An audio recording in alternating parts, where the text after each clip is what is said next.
what happens in Darbar Sahib isn't, from the Indian government's perspective, from Indira's perspective, it isn't an aberration. It's not a strange thing. It's not a one-off phenomena. This is actually her process of ruling, her methodology, her tactics. This is how she maintains power. She sends airstrikes, the Indian Air Force, to drop bombs in Mizoram. The first and only time in Indian history where they've used aeroplanes to drop bombs against their own population. Whenever she engages in conflict, she doesn't hesitate to send in the military to crush any form of dissent that she sees. She imposed president's rule where the central government, which was ruled by Indira, 39 times where they've shut down the government of a democratically elected state. That government is sacked, and then that state is ruled directly from Delhi. So this beacon of democracy, as she's painted out in the West especially, the actual reality of Indira Gandhi is totally different. The reality is that the genocide was planned to originally take place on the Gurpurv of Guru Nanak Badshah. If Indira hadn't been assassinated, November still would have happened. And in fact, Beant Singh says to his wife that the motivation behind this assassination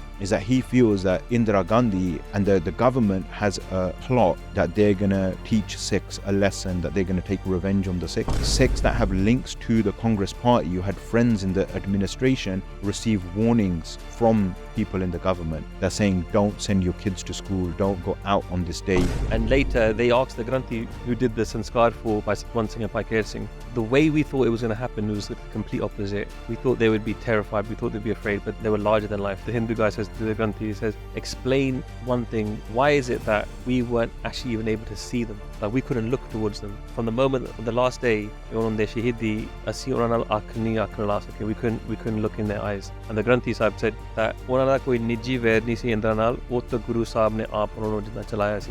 at times like this, when you have shakhsiyats like this, with people like this, and the kamai that they were doing in jail leading up to the execution, he goes, and that's why it was a completely different experience for you guys than normal executions. Bapu Trulok Singh says that you're my son, and it's the last time I was seeing each other. Because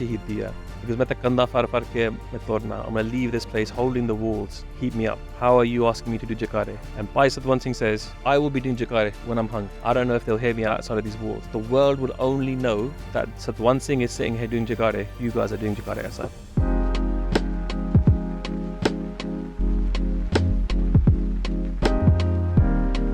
Welcome back to BOS TV. We're very blessed today because we have a new special series taking place covering November 1984. So very blessed because a couple of months ago, if you guys are following this channel, then you know that in June, we covered June 1984 in a lot of detail with Guru's Kirpa, touching upon many different topics. If you just look through our channel, you'll see the different videos, foundations of Sikhi. That was the first video which covered from Guru Nanak Dev Ji Maharaj's time, 1469, all the way up to, you could say, 1947. And then afterwards, we had the second video, which is Before the Storm, 1978 to 1982. And then the Battle of Amrit Sahib as well, which went through Operation Blue Star, June 1984. And then after that, we had the aftermath. So the Operation Blue Star aftermath and the Sikh Genocide that took place from 1984 going into the 1990s as well. So this podcast series is a special one because it's marking 40 years since June 1984. But now we're going to be marking 40 years since November 1984 as well. So very blessed to have Bhai Beant Singh Ji and Bhai Kehar Singh Ji on this podcast series. And we've got 3 podcasts that will be coming out of this new series. The first one, which we'll be doing today, is covering Indira Gandhi and her assassination. The second one will go through November Genocide specifically, and then afterwards we'll go through the Singhs Badala. So in terms of when the Guru Sikhs, the Singhs, what was their reaction to what was happening? What was their reaction to this genocide, and so on. And what's quite interesting is that in order to go through November, we're going to actually have to go back into time. So even though in the last podcast series we covered from 1469 all the way up to the 1990s, there's a lot of things that were not covered, but also what's really exciting is that the Guru Sikhs today will be covering it from a different angle. So I'll pass it over to you guys. And where do you guys want to start in terms of this first podcast? I think Indira Gandhi is an important starting point. Sometimes Indira Gandhi is just described as like some kind of maniacal, evil person that's just acting impulsively out of hatred for Sikhs. And that was, for a long time, that was my understanding as well, that I didn't really know much about her. And then all of a sudden, what I did know about her was she was responsible for the attack of Darbar Sahib. But it's important to understand how Indira Gandhi comes onto the scene of Indian politics and why what happens in Darbar Sahib and what is planned to happen after the Darbar Sahib attack is completely in line with her politics. This was normal for the Congress party under Indira Gandhi. So Indira Gandhi is actually Indira Nehru before she's married to a guy called Feroz Khan, who later is given the surname Gandhi by Mohandas Gandhi, one of the kind of leading figures of Indian nationalism. And the other leading figure of Indian nationalism is Nehru, which is Indira's dad. And Nehru is the first Prime Minister of India. So Nehru is one of the longest serving Prime Ministers of India, and he is a hugely significant figure in Indian nationalist ideas, in their conversation, in their story about who they are as a nation. So he's like Gandhi, both of these individuals, they're fathers, they're patriarchs of India. So Indira being his daughter, she grows up, her childhood, like, from her biographers and people that look at her, she's neglected by her dad. She has a bit of a difficult relationship with her dad, and he's like not around a lot of the times. And she, reads letters that he writes to her, and he sends her a lot of letters. But when she kind of gets to that age, after she's married to an individual, Feroz Khan, who later is given the surname Gandhi by Mohandas Gandhi, and then she's married in outside of India, and she comes to India and has a Hindu marriage ceremony, and then she enters into politics. And even before then, she's kind of around like Indian politics because of her family background. But then she's kind of more directly involved. She essentially becomes the unofficial secretary for Nehru as the prime minister. And then she gets a lot of experience through that process. She's directly involved in undermining the dissolution of the Kerala government, which is the first communist government in the Kerala state in India. So she's involved in like a process to undermine and destroy that and, get rid of that communist government. So she kind of cuts her teeth in Indian politics. So Indira goes on to be the Prime Minister of India for 15 years and 350 days. That's how much long she serves. So she is the second longest Indian Prime Minister after her father. Indira within Sikhs, rightly so, is looked at very negatively because of the amount of violence she inflicted and directed towards the Panth.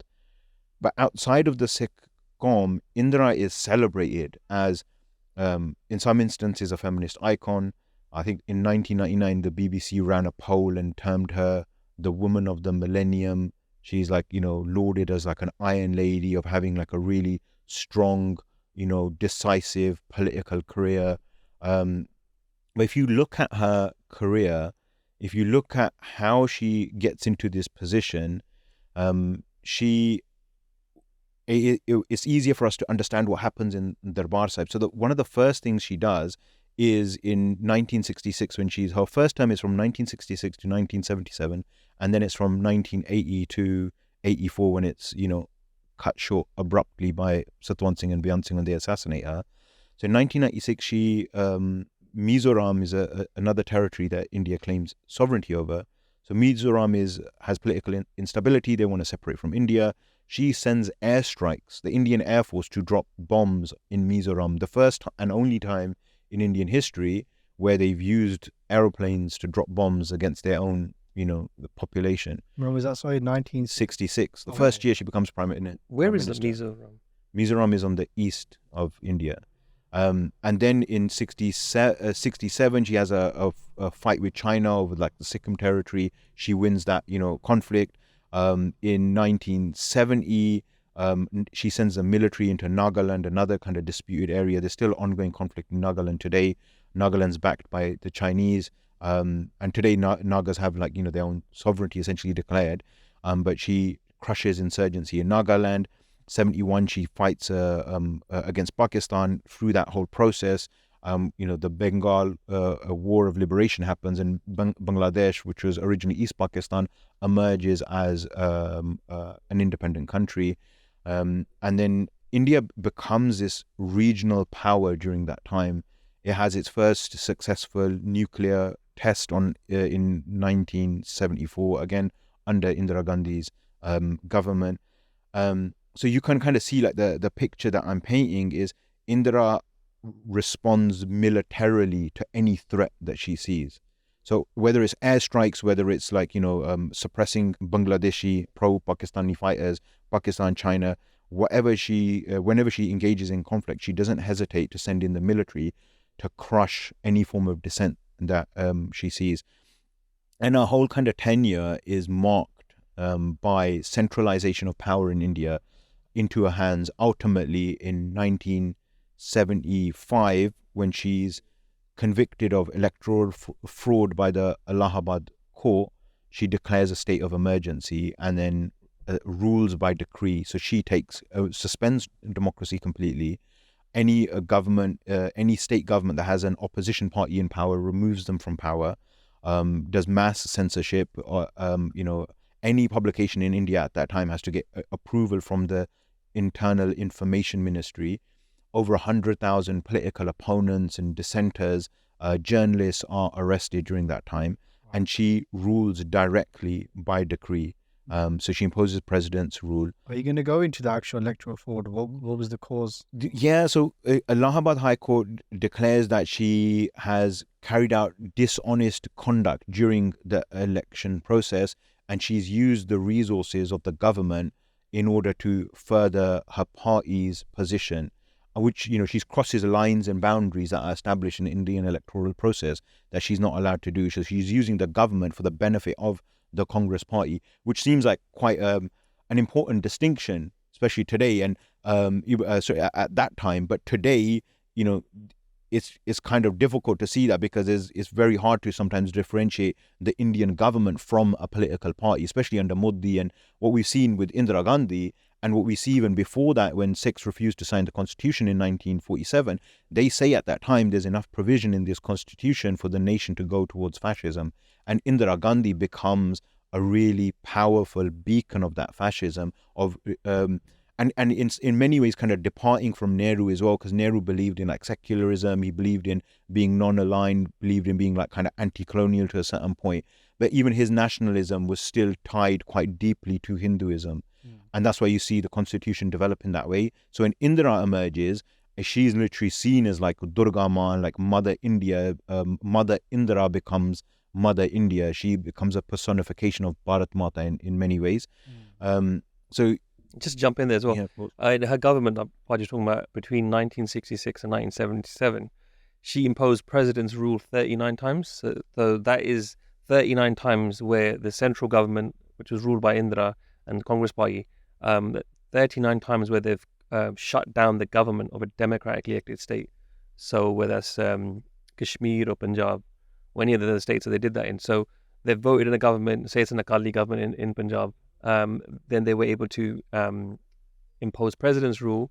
That government is sacked, and then that state is ruled directly from Delhi. So this beacon of democracy, as she's painted out in the West especially, the actual reality of Indira Gandhi is totally different. And when she wins in 1966 and in 1980, the elections, both times she wins on a landslide. In 1966, she essentially wins because senior Congress Party veterans think that by getting her in power, they can have a puppet in power who they can control. But she goes on to become, a decisive leader who isn't afraid of using the full force of Indian military to target anybody that is dissenting or challenging the sovereignty or the authority of the Indian state.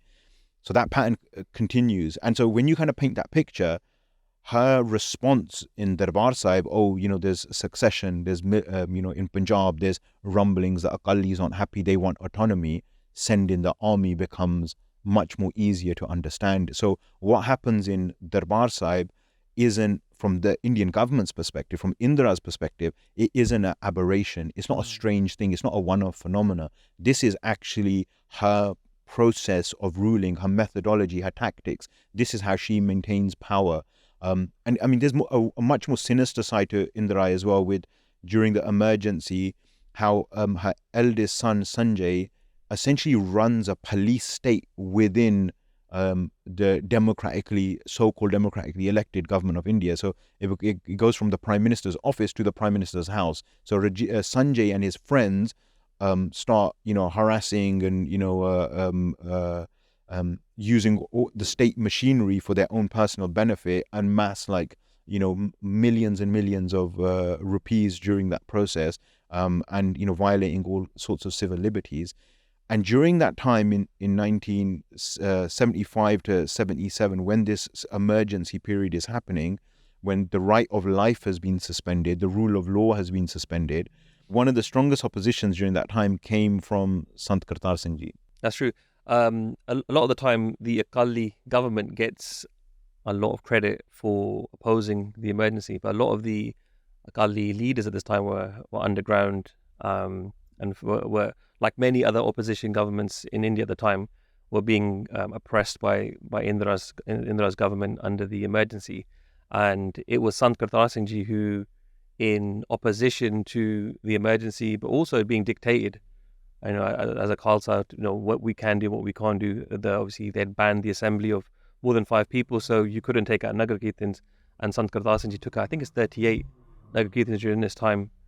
So that's why it gets, it's a different part of history. But when Sant Kartar Singh Ji becomes Jathedar, and we have the sakhi about Badal coming to his Dastarbandi, and Badal says, the reason why Badal says to Sant Ji that ask anything of us, because we're the state ministry now, we're in government, it was because of Sant Kartar Singh Ji's support or his contribution to the Sangharsh in that period, and how that reflected really well on the Akalis, because obviously in the rest of the world, and in the rest of the world, they weren't obviously going to distinguish between Sant Kartar Singh Ji and Akalis. They just Sardars.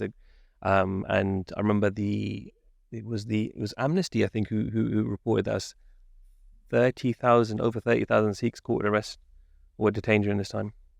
And then when Badal asks, right, so says to Janelle Singh, if you want anything, ask us. And Sant Janelle Singh famously responds that, no, actually, if you want anything, Guru Sahib Ji Sajai hui Taksalia, you should ask us, that we're the ones who will give you anything. You don't have any power. That completely echoes an earlier incident with Sant Kartar Singh when Indira comes into the Darbar, right? That's right. It was a date regarding Guru Tegh Bahadur Ji Shahidi. So it was 1975, right? That's correct. So it had been 300 years. 300 years to the Shahidi. And at Sees Ganj Gurdwara in Delhi, there was a massive a huge program.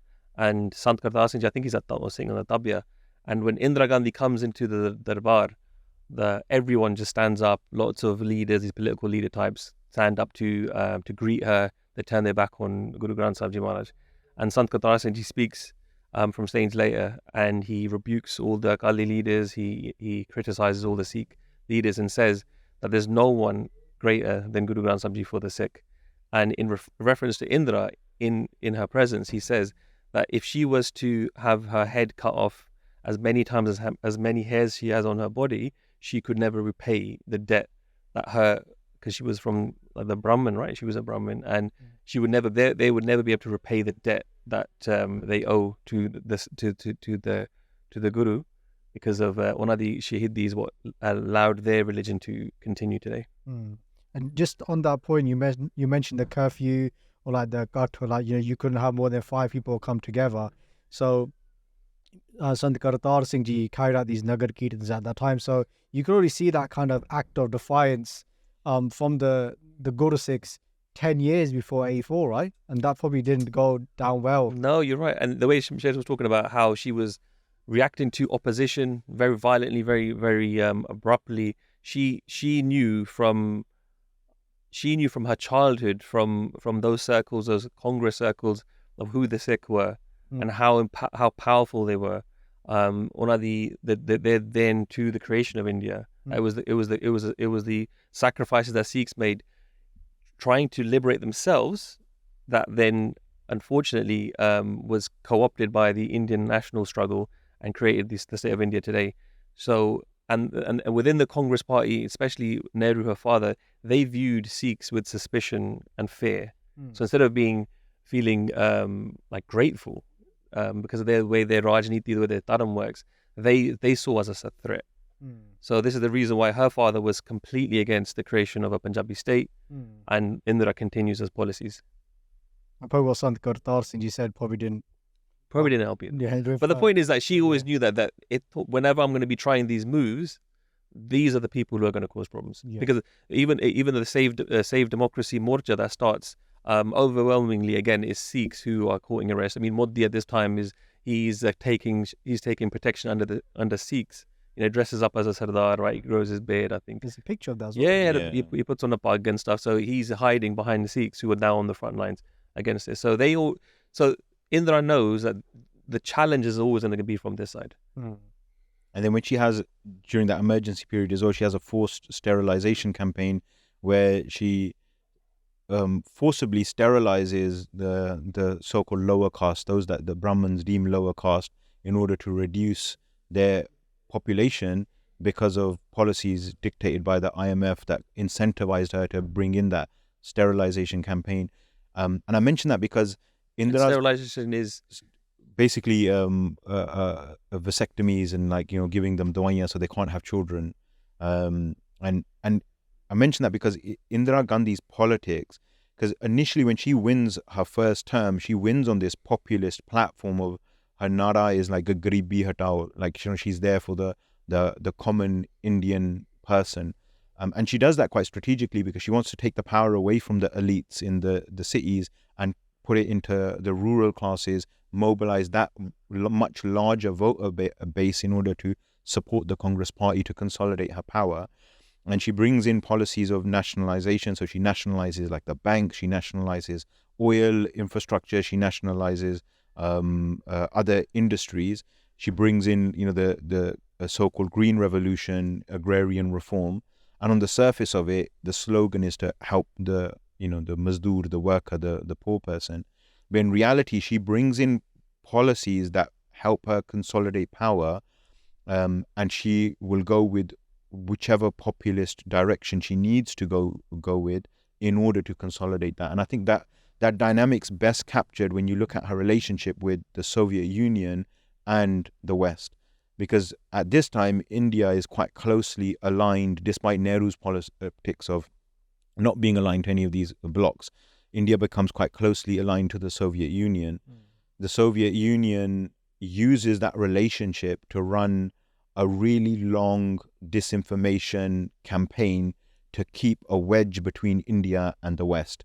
So they run this whole narrative, and they produce fabricated documents saying that the CIA is funding Pakistan, who in turn is the Pakistani intelligence agency, the ISI, who in turn is funding Khalistani militants in order for them to fight and separate from India. The CIA produces a whole series of documents to convince them. And that's where you get a lot of people that look at that on the surface will be like, oh, Khalistan is a project of the KGB, or it's, comes from, the Soviets. The Soviets saw something and they were able to inject. They saw real dynamics on the ground and they were able to inject a narrative that furthered their interests and wanted to bring India closer to them. And on the other side of that, when Darbar Sahib is being invaded and this whole military occupation is being prepared, Britain is there selling India weapons. They're trying to secure helicopter contracts. They're giving them commando training. They're giving them military advice and guidance on how to achieve their objective, because they want to pull India closer to them. And you see a really long history of British arms sales. India becomes, for a long time, it's like at least in the top 5, I think it's the second largest arms market. There's a really good report on this by this journalist called Phil Miller that the Federation put out, called Sacrificing Sikhs. Now, I think everyone should read. And that it details the relationship between Britain and India and how far back that collusion between those two countries goes. And the fault line between the Soviet Union's influence over India and the West, particularly the British influence over India, is Khalistan, is the politics on the ground in Punjab. So that I think that's really important to understand how what happens in Punjab impacts the rest of India, not only because of the character and the resilience of the Sikhs, their organizing capacity, as Baji mentioned on the multiple morche, whether it's like the independence movement for India, whether it's the Save Democracy Morcha, whichever kind of movement it is, or before that the anti-colonial resistance that you see, or even going back before that to the resistance against the Mughals, you see the character and the nature of the Sikhs, their principle of Sarbat da Pala, their principles of Halim Miraj, their principle of forging a society where people are treated and respected as equals, fighting against oppression and tyranny, has led them to be a decisive force in that region. And often the other side of it's presented, even among Sikhs, because of decades of violence and trauma and internalized hatred and propaganda, that Sikhs aren't capable of rule, or how would a Sikh country flourish? But if you look at the actual history of the area, the complete opposite is true. Sikhs have been the decisive power force in that, and we're going to see what unfolds later. And the incident on the 31st of October, the assassination of Indira Gandhi at essentially the height of her power by her own bodyguards, is, correct me if I'm wrong, is an unprecedented event in the history of modern nations. It's a major world historical event, not just for Sikhs. So ਸਾਡੇ ਵਾਸਤੇ ਤਾਂ ਸਤਵੰਤ ਸਿੰਘ ਤਾਂ ਬੇਅੰਤ ਸਿੰਘ ਉਹਨਾਂ ਵਾਸਤੇ ਤਾਂ ਇੱਕ ਖੇਡ ਸੀਗੀ, right? Like we Sikhs would interpret it as Guru Sahib's kirpa and how those Sikhs awoken and what happened. They don't give it following a long line, but in world history terms, it's a majorly significant event. It completely it shocks the entire world. It sends shockwaves across the entire world.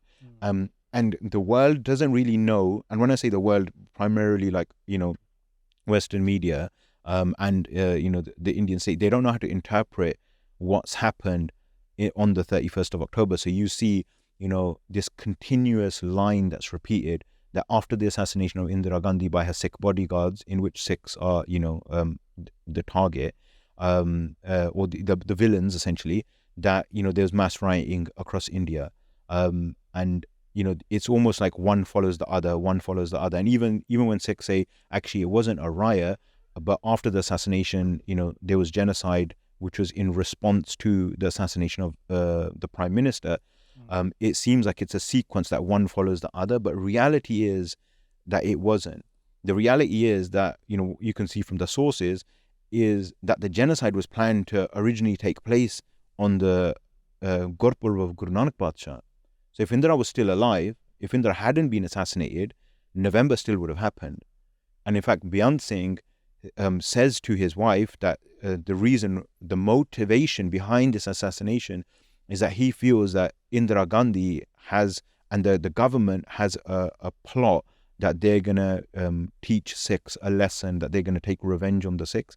And you see, before November, Sikhs that have links to the Congress party, you had friends in the administration receive warnings from people in the government. They're saying, don't send your kids to school, don't go out on this day. There's going to be some incidences of violence in the capital. So it's not cause and effect. Is that the point I'm trying to make? It was a pre-planned violent campaign, and it's quite difficult to understand November because genocide programs, different words are used, but it's essentially state-sanctioned mass murder and violence directed at the Sikhs, and layers of violence, because you have, which we'll talk about in a lot of detail, but like burning and killing and rape and looting, like they're quantitatively different, but they're occurring around those from the 31st of October to like the 3rd, 4th of November. And that's a systematic thing that's put into place. But it's not cause and effect. We have to understand these as Beant Singh is trying to interrupt something that's already in motion. And remember, November is occurring like after June, July, August, September, October, November, right? Like a really short amount of time. So you've just had I think the list now is like 60 plus Gurdwara being attacked in June. Not just Darbar Sahib, tanks are sent to multiple other Gurukar. There's a book that's written in Punjabi. Sorry, Baaj, translated right now. Just to bring you back to that point, it's a really important point that whilst the violence following Indira Gandhi's assassination happens in response to the assassination, it was two separate incidences. It's two separate things completely. So the Congress government launched this pre-planned mission, this pre-planned operation against the Sikh in response to the assassination, but it wasn't, as the commissions have described it, as a spontaneous event. Like it was, and almost the senior police officers during the commissions have justified the violence against Sikh as being natural. And this isn't groundbreaking information either.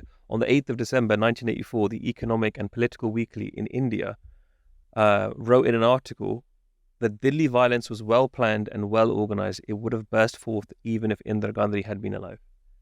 So they had recognized that the way the violence had taken place, which we're going to go into later, had taken place in such a organized and systematic way across northern states of India that it clearly wasn't a natural response to the assassination. If there was a violent response or reaction that was natural, arguably natural, that took place on the 31st of October 1984 after her assassination, when she was declared dead at the All India Medical Institute, that hospital. And at that place where all those really, really kind of pro-Indira, her cronies essentially, Congress leaders had gathered in that kind of melee, in that massive group, they had started to stone and like attack Sikhs, but it wasn't like genocidal violence. In that even Zail Singh's car gets stones thrown at it. So human rights groups in India have distinguished those two types of violence and how they took place completely separately on different days. So on the 31st, you have a bit of a natural reaction to the death of Indira Gandhi.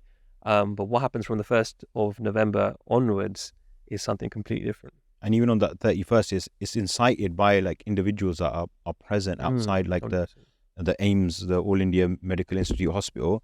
And even in the Citizens Commission report, which comes out like, quite soon after. Can you just show this? What is this? What you got new? Is one of the multiple kind of human rights organizations that produces reports into what happens in Delhi in between 31st of October and 4th of November. This one is the report to this of the Citizens Commission. This one comes out in like 85, I think. But it features a letter which was published on the 16th of November 1984, and this letter is written by like major kind of personalities, like former ambassadors, governors, home secretaries, chief justices of the Indian government, like notable figures within the Indian establishment. And even they say that like it should be they should any kind of investigation should inquire as to the widely circulating allegations that the riotous gangs were deliberately incited and led, and if so, identify the culpable persons. So even then, like early on, like in November 1984, people were saying, and that's the report, right? But the people who witnessed the violence, they were saying it was this, local Congress Pradhan who came in his car, and I saw him in his white kurta pajama leading the mob. So even at that time, the eyewitnesses are very clear. They know who attacked them in their areas. But like these official kind of accounts, or these like human rights type organizations, civil liberty organizations, they're acknowledging early on that this is a coordinated thing, that, there's meetings that had taken place, to give final shape to the plan that was already in place in order for, this violence to be unleashed against the Sikh community. And just on this point about the massacre being something that's planned before the assassination of Indira Gandhi, according to Indian historian Rajni Kothari, evidence from the various sources is mounting that soon after Operation Blue Star and the extremist response thereto in parts of Punjab, a plan of retaliation by identifying Sikh targets ranging from households to commercial establishments to gurdwaras had been undertaken, including the planning of logistics and the techniques to be employed. And this is published in 1985, The Delhi Carnage in Perspective. And so that's the Indian, that's sources from Indian academics. In terms of our perspective, when Bhai Satwant Singh is first arrested and he's shot and arrested and he's detained at the Delhi fort, when his family first meet him, Babu Trulok Singh Ji, his father, says to him, "Taput, jo tu kita si theek kita, but maybe you guys didn't think this through. Like, if you look at the violence that has taken place." And Bhai Satwant Singh said that the violence that's taken place now is a drop compared to what they had planned. So it's very, very clear. Bhai Beant Singh, Bhai Beant Singh's wife, she's on record to say that on the 30th of October 1984, he went with her to a friend's house. I think it's Bhai Paramjit Singh's house in Delhi. And he goes into his office and he says to his wife, Bibi Bimal Kaur, just wait here, I'm going to go see if he's there. And he came out and he said he wasn't there. But later, Bhai Paramjit Singh said he was in this office. And Bhai Beant Singh says to him, this is what he's looking to do. He's going to assassinate Indira Gandhi to look after the family.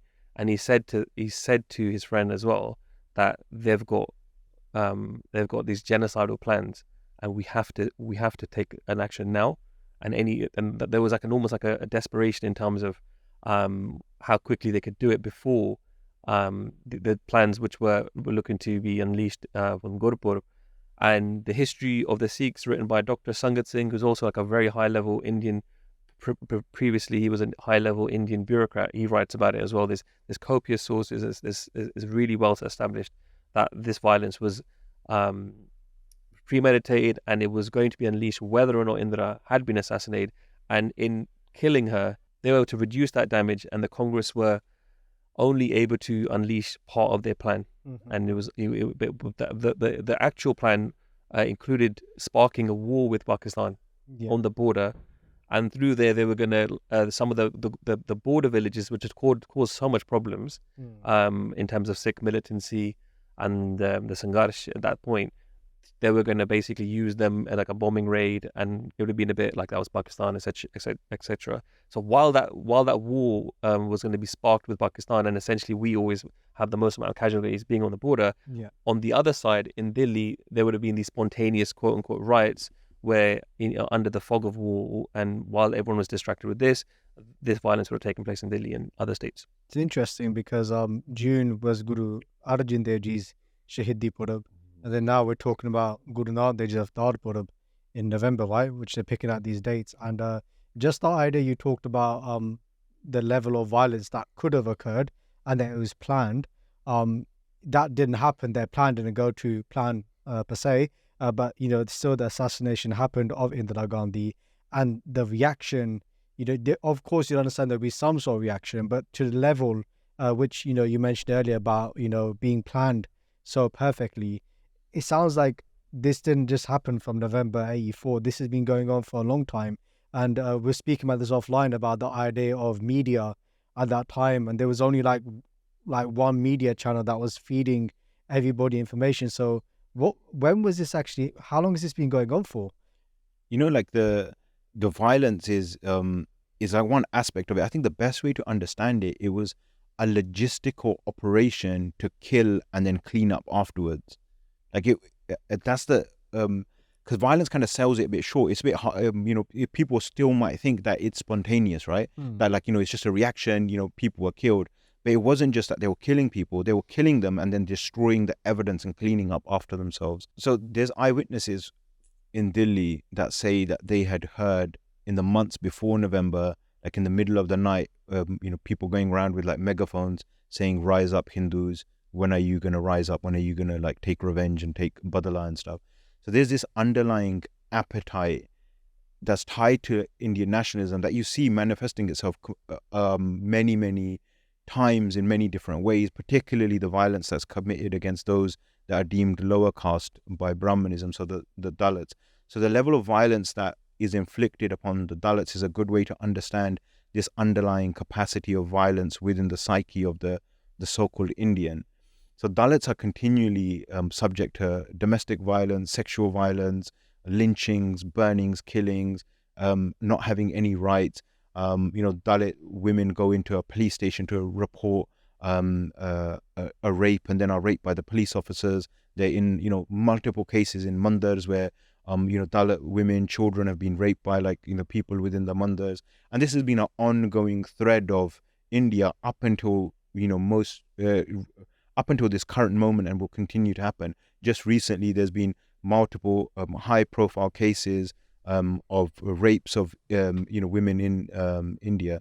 So it's really difficult to kind of pin down this hatred that exists and manifests itself in sexual violence that you see in Delhi as well, because that's a big component of what's taking place.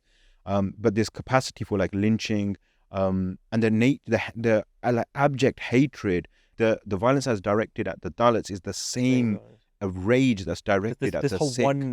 One nation, that's the thing. Under Hinduism, with Hindu supremacy, and everyone else is disposable. Everyone else is a threat. So the threat from the Dalit is the polluting of the purity of the Brahman. The threat from the Sikh and the Muslim is the threat of the outside invader coming in, and the Sikh being the traitor, the Muslim being the traitor. So Sikhs are cast as this, you're either a loyal citizen, and you're a loyal Kisan, like you saw during the farmers' protest, Jai Jawan, Jai Kisan. It's born out of that Sikh self-defense kind of mechanism that we're actually loyal. We're loyal farmers, and we are loyal in the military because the Jawan is the soldier. And then when Sikhs are holding up that sign saying we are farmers, not terrorists, that's coming from that same self-defense mechanism that now the Hindus are in power, that they can at any moment unleash a genocidal violence, and it was going to be passed off as Hindu rage, that Hindus were upset and violence occurred. Same explanation given in November, same explanation that's given in Gujarat when under the Modi government, violence is directed at Muslims. So that violence is one aspect, but the other aspect of the violence is to understand the hatred is in November, the level of biadbi that takes place, the way they treat sarups of Guru Granth Sahib Ji, which we'll talk about in the coming episode, which is really difficult to actually convey and even talk about factually, this is what happened, because obviously we have prem for Guru Sahib, but that is beyond explanation. The way they there's incidences where they throw Maharaj's sarups into the street and they urinate on them and they set them on fire,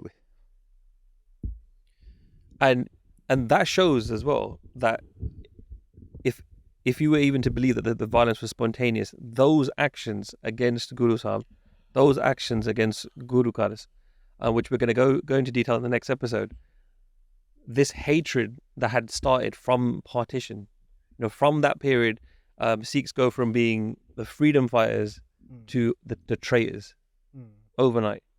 And the only way that Sikhs can exist in India is to be part of the Hindu faith, part of the Hindu Qaum, and follow this one nation. And continually express their loyalty as well, 100%. right? That's a condition of being part of the Indian nation state. So Nehru, famously says, Sardar Patel, who has one of the largest and ugliest statues in the world dedicated to him in India. And he's one of these kind of founding father figures of Indian nationalism. So he says that Sikh Zaraim Pesha Qaum hai, the Sikhs are a traitorous people. And there's always this kind of narrative that the Sikhs are a traitor, they're the threat that's internal, and that you have to suppress them, you have to teach them a lesson. And that is inherited from India's, previous colonial administrators that say that in order to control the Sikhs, that the British would say that you have to crush their heads under the hooves of your horses, you have to have them subjugated, you have to have them living under the threat of violence and fear in order to subdue them and control them. Otherwise, they will, put a hand to your, Raj nu hath paoge, they'll put a hand to your sovereignty and your rule, which is, because of the nature of their rule. Because of the nature of their rule, and Sikhs do not tolerate any form of tyranny or oppression. Yeah. And the thing is, the Jaraim Peshan Qaum, Sardar Kabur Singh was a high-ranking civil servant at this point, shortly after partition, and he starts to see this coming through.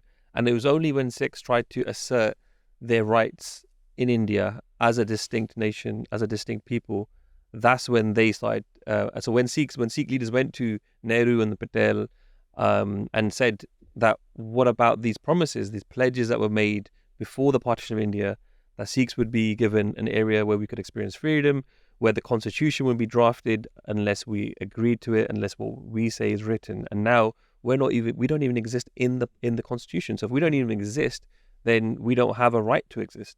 So it's only when we started to push and ask for these rights, that's when the state then starts turning on us, and this label of being like traitors to the nation, this idea that Pakistan, India's natural ally that they made, that we're in cahoots with them, that we are.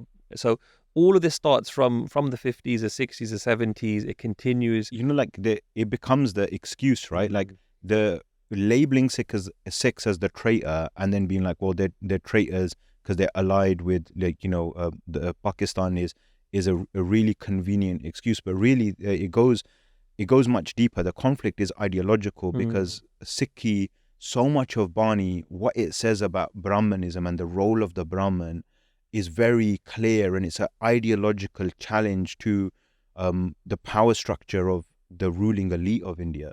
And that's always been there, the rejection of the Janeo,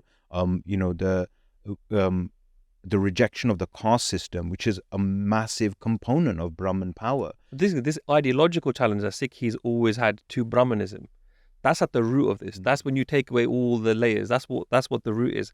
But in the way in India communicates this to its masses, these these blind followers of India who will follow India to their detriment, like Hindus in Punjab did in the Punjabi Subha movement, where they allowed for lands to be stripped away from Punjab, where Hindu farmers suffered as much as Sikh farmers when the river waters were diverted. So although the ideological takara has always been the same, the way it communicates that to its masses is that we are, because obviously if they communicated that the Sikhs will always be our opponent because they won't allow exploitation. They want Raj to be based on this. This is why the demonization of Khalistan comes in. They're never going to talk about the ideals of Khalistan and what the proponents of Khalistan want in a state. They're going to say that no other person can exist in Khalistan. So so that goes into a different territory. They show it as like a Sikh Raj is an existential threat to the Hindu, that the Hindu cannot survive, and the Hindu khatre mein hai, the Hindu will be in danger in any Sikh Raj, where the complete opposite is true. Yeah, the Hindu, particularly the caste oppressed, they have the most to gain. And every single time Sikhs have been in power, they've sacrificed everything to protect those that have been caste oppressed. There's a sakhi of when the Mughals would come and they'd raid and they'd take prisoners and they'd take loot from wherever they were raiding. And in one such sakhi, they take a bunch of Bibiyan, and at that time, the Shahidi time, Sikhs had Rakhi Parwand, where they'd have like a protection system in place where the Jathe would go and they would attack the caravans of Ahmad Shah Abdali. They'd bring the women back to their villages, and in one such sakhi, they bring the women back to their villages. And the Brahman there, like the Hindu women, the Brahman says, oh, we can't take them home now because they're not pure anymore. And that, they've been with Muslims. Yeah, they've been with Musliman, that, they should go. And then, there's pleading taking place from the families, and the Brahman says, okay, the only way they can stay is if like if we test them, test their purity, and because fire is the purest element, let's wrap them in like bark from a tree and set them on fire. And whoever comes out of that fire will be deemed pure, and whoever is burnt is like not pure. And then at that moment, the Khalsa's response to the Brahman was like, you worship Bhagoti the same way we do, like, and they pulled out their karpanna and said, whoever thinks they're pure enough to carry out this parakya, this test, let Bhagoti kiss your neck, and if Bhagoti deems that you're pure, then you can carry out the test. So there's always been like this mad underlying conflict between Sikhs and Brahmins, and the people that are at the bottom end of Brahmin oppression, the masses, they gain the most when Sikhs are in power, and it's been like that under Banda Singh Bahadur, under like the Misl Raj, even under the Karku Raj time. Like if you look at the writings of the Karkus, they're like, our enemy is the Brahman that's squeezing the poor people like a lemon, crushing their rights and their liberties, stealing from them. We want, people to enjoy freedom and liberty. Is really egalitarian, the philosophy, because what's underlying it is the Sikh values. So you have this like ideological conflict between, Halimi Raj and Biparwad, to give it its correct term, the centralized Brahman power structure, the caste structure. And then that manifests itself in like many different ways, like the Sikhs as the traitor, the Sikh as the Attawadi, the Deshdrohi, the thoughtless fanatic. And Sikhs are cast like this in all of Indian media and propaganda. So you're either the jovial, joking, friendly, non-threatening, emasculated Sardar, or you're the mindless terrorist that is committing violence for the sake of violence, or you're like, the loyal soldier who's loyal to Bharat Mata and the integrity and the unity of India. So you're typecast as these stereotypes, and all of those are really flat, one-dimensional characters, and it leaves no space for Sikh falsafa, for Halimi Raj, for our own claim and our own existence to be defined on our own terms. So when you see this like violence that occurs in Delhi, and this violent rejection of like Sikh Raj today, it makes sense in that context, and the biadbi that's inflicted upon Guru Granth Sahib Ji, the ones that are carrying out like the burnings of like the sarups and urinating and defecating on sarups, ਉਹਨਾਂ ਦਾ ਭਲਾ ਆ ਉਸ ਚੀਜ਼ ਦੇ ਵਿੱਚ, right? Like ਜੇ ਉੱਦਾਂ ਦਾ ਰਾਜ ਆ ਜਾਵੇ, like ਗੁਰੂ ਸਾਹਿਬ ਦੀ ਛੱਤਰ ਛਾਇਆ ਦੇ ਥੱਲੇ ਉਹਨਾਂ ਦਾ ਭਲਾ ਆ, ਉਹ ਫਾਇਦਾ ਆ ਉਹਨਾਂ ਦਾ. But they're so blinded by like the hatred and the indoctrination that they see Gurbani and Sikhi itself as the enemy. And you see that in like November, like one of the acts that's repeatedly carried out is the cutting of the gears of the Sikh man, like putting a tie around their neck and burning them. Just coming back to this point about this indoctrination, one point I wanted to make was that unfortunately sometimes Sikh political leaders and Sikh masses haven't understood what our polity is and our ideology, but the enemy always has. So whether that's, remember you were mentioning before about after the Battle of Amritsar, the British, the dispatches were saying that these Sikhs struggle for an egalitarian society was not going to stop from here. So like the British knew that, and the Indians were from the start knew, and that's why they viewed us as a challenge. When I mentioned earlier that they always viewed us as a challenge, it was because they knew that if we operate and we live as Sikh, then we will always be opposed to their ways of ruling, because of how they will wish to rule. And this is why when we spoke in the earlier podcasts about how the Nirangari sects were set up to dilute that aspect of Sikhi. And the other thing I wanted to mention is that this idea, like Baji was saying about how they viewed Sikhi as the enemy, we see this through the 70s and the 80s, the way they're reporting about the Nirangari sect, the clash between Sikh and the Nirangari, how they're deeming us as like the fundamentalist extremists, and like the Nirankaris as like God-fearing, etc. Or the fake reports of like thousands of Hindus being killed. That's another thing, of course. Like this was just feeding this fear and paranoia, especially out of Hindus outside of Punjab, that there were thousands. And this continues to today, where people like these IT trolls of the Indian government will argue on Twitter and other spaces that thousands of Hindus were killed, which is completely baseless, and there's no evidence for this whatsoever.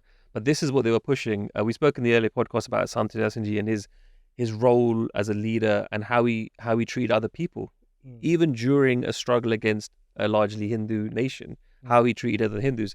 But more about in terms of how they tried to view or portray Sikhi and Gurbani and like our Maryada as a threat. When they banned the All India Sikh Student Federation in 1984, they used the Ardaas as a means to show. What they said was that every meeting of the federation, they would say Raj karega Khalsa ki rahe na koi, and they used that to show that they were seditious. So using those parts of Sikhi to show that they essentially want the state of India to be broken up. So all of these things, which is true though. Which is true. Like the Dushman recognizes. They recognize it. So they were using that to show to the masses that we're a threat, which we are, but more sinister in that sense. But not we were a threat they were trying to show that we were a threat to the masses as opposed to the state. One interesting point that you made there was your enemies know you better than yourself. And you can see that in today's world in terms of how diluted Sikhi has become. 100%. It was a kind of a comical point I made to someone I was talking about the other day, and I was saying that like our enemies know us, might even know Sikhi better than we do. Yeah. Because there's Sikhs out there who haven't been able to study Guru Granth Sahib Ji Maharaj, but the Gore had translated or tried in their ways to do that hundreds of years ago. So they're doing their mehnat, like Paisa was saying that time, right? Like unhone mehnat ki thi hai to try and understand us, to try and defeat us. And there's this analogy that I saw Gurumukh give once. It was like a horse tied to a chair, and the idea that like it's just a mental block, we don't recognize our true kind of worth, right? Some of us do, though. Yeah, of course. No, I'm just again, definitely. Yeah. No. Not me, but I mean, like historically. No, I was saying, yeah. So that's how they want to. That's how they were obviously always. That's why there's that Indian interference in Sikhi, so that this side of Sikhi or the true root of Sikhi never comes out, right? Well, it's interesting because those people that did, those few, look at the effect those Guru Sikhs made, right? 100%. So it just shows you if more were to wake up, what effect it could have as well, right? So. But just to conclude that so it was through this misinformation, this government propaganda, state-owned media like Doordarshan that was continuously portraying Sikhs as the enemy. You know, like that the hatred that like they kind of try to flare up this communal kind of like tension, or like a furtherance of the point of how deep rooted they wanted to like make that hatred, turn it into an actual political phenomena of like the Sikhs and the Hindus are at each other's throat, whereas Sikhs conflict is against Brahmanism and the exploitation of the Brahman. Like it's very clear in Gurbani. We don't say like the Hindu that is worshipping is our enemy. It is the Brahman and their devious, cunning, exploitative nature, who makes another human being into a Shudra. Like that is what the Sikhs are fighting against. And Arti is like a challenge to the Brahman's caste hierarchy, right? Like, what is the Jat of like creation? Like Kudrat ki Jat hai, essentially. And I think that's really important to understand, because when they throw the cow heads in and they try to blame that on Sikhs and say, look, Sikhs are desecrating their sacred Gau Mata, they're trying to, artificially create that Hindu versus Sikh conflict. There's a Guardian as well in 84 who said that during the Dharmik Morcha, what they were writing about it, and they were saying that the Sikhs' issues are political. They're putting forward political demands, and the government is making this a religious issue.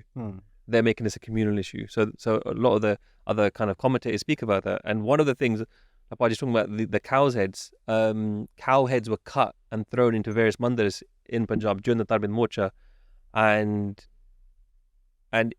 it was the Congress government in Punjab who had orchestrated this, and it was Congress MLAs and legislators who submitted a memorandum to the government to say that these guys are doing this within their own party. So within their own party, they exposed it, that this isn't like Sikhs, this is the government's doing this, because Darbar Singh was trying to distract from like the Dharmik Morcha by trying to, again, the state's approach during the Dharmik Morcha was to how can we disband it and turn it violent, or to engage them violently so that they could disband the Morcha. And like we're going to go into this afterwards, but even the election campaign that's fought after Indira Gandhi's assassination, they had massive billboards where they had silhouettes of two Singhs over Indira Gandhi's body and saying, who are you going to vote for? Are you going to let the enemy in power, etc., etc.? So they were using the image of Sikh, even afterwards. So this propaganda is what fueled that hatred, and that's why we know the Congress government were going to exercise all of its functionaries and all of the state arms to massacre and cause the maximum death across India. But what allowed the people to go along with it, to be directed in that way, and why did they feel that way towards the Sikh? And just you were mentioning earlier, G, about those individuals in the government who may have been Sikh and they were given a warning, and I guess two of those key individuals just generally that were part of Indira Gandhi's government or support team, her bodyguards, Bhai Satwant Singh Ji and Beant Singh Ji. How are we going to now look at their lives, from June, you could say, because we touched upon it in the last podcasts, you think about it, they were her bodyguards. What was going through their minds? How did that switch happen? How did the assassination happen? What was going on at that time? Definitely. And you just reminded me of another point as well, that it was Indira Gandhi had a personal assistant called R.K. Dhawan, who was a Punjabi. And a lot of the Indian intelligence points towards him as having leaked this information to Bhai Beant Singh, because he was quite close with Bhai Beant Singh. And Bhai Satwant Singh's on record as well as saying that it was R.K. Dhawan that had was one of the sources for them to reveal this kind of information. And he was under investigation for many years after that.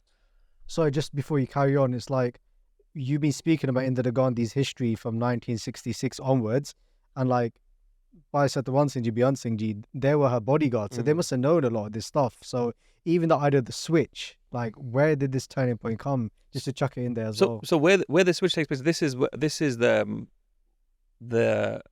Kirpa of Guru Sahib, that someone who is as far removed from the Sangharsh in Punjab that was taking place from the 70s onwards, someone that was working closely trying to in protecting Indira Gandhi, the Kirpa of Sikhi is that Jodon Guru Sahib di Kirpa hundi hai, that someone on that far against on the spectrum, as in ਉਹਨਾਂ ਦੀ ਰਾਖੀ ਕਰਦਾ could turn like that under the blink of an eye. And we can go into that.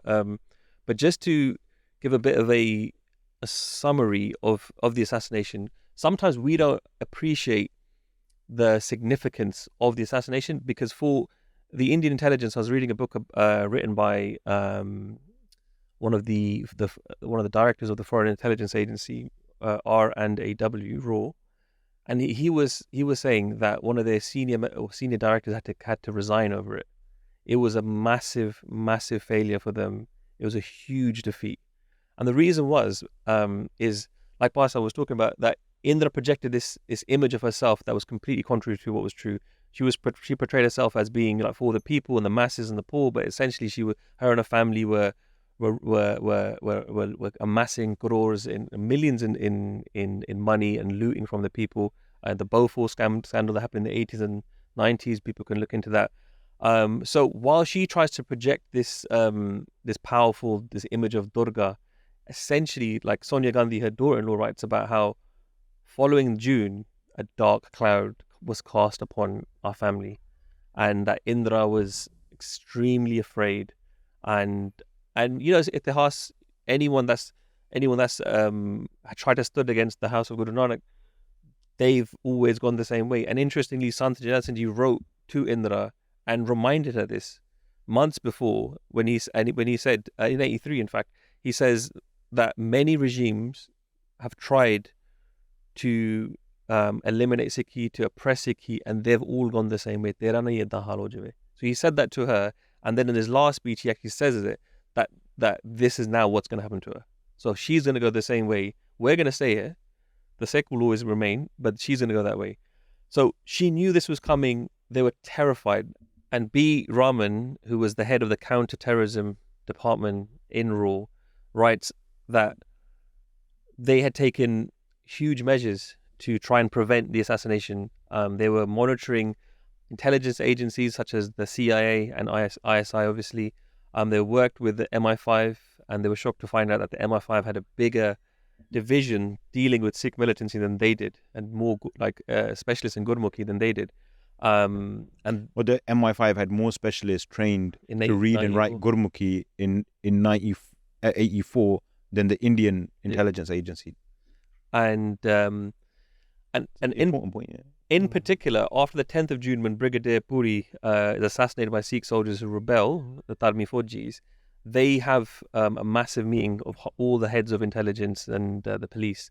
And like I said, it's the same with the assassination of Indira Gandhi, or the attack on Ribeiro, or the assassination of Brigadier Puri, who was the commanding officer in that regiment. We don't fully sometimes acknowledge their significance, but when that happens, when that assassination happened, that's when they met and they said, we need to overhaul our whole security detail, and they then removed all Sikhs from positions close to Indira. There were about 30 Sikh police officers and soldiers who were in her security detail. They all get removed, including Bhai Beant Singh and Bhai Satwant Singh. And again, although Indira's terrified, she wants to project herself as brave, and she says, I can't do this because in her arrogance, she rebukes this order, she overturns it. But the intelligence bureau keep one caveat. They said, fine, but there'll never be two Sikhs. There'll always be a Hindu and a Sikh, right? If there's Sikh hote hona, then there has to be a Hindu there too, with the idea that if he somehow turns, then the other one could stop him. The intelligence bureau set up a Sikh extremist unit whose whole task is to just make sure that they can find out where this attempt might come from. So they're monitoring activists in the UK, in Punjab. Anyone with any kind of profile is under complete surveillance. They're monitoring calls in 84 from the UK, and they're saying whilst there's a lot of anger, there isn't any kind of concrete plans coming through. So when the assassination happens, they were pretty much up until her house.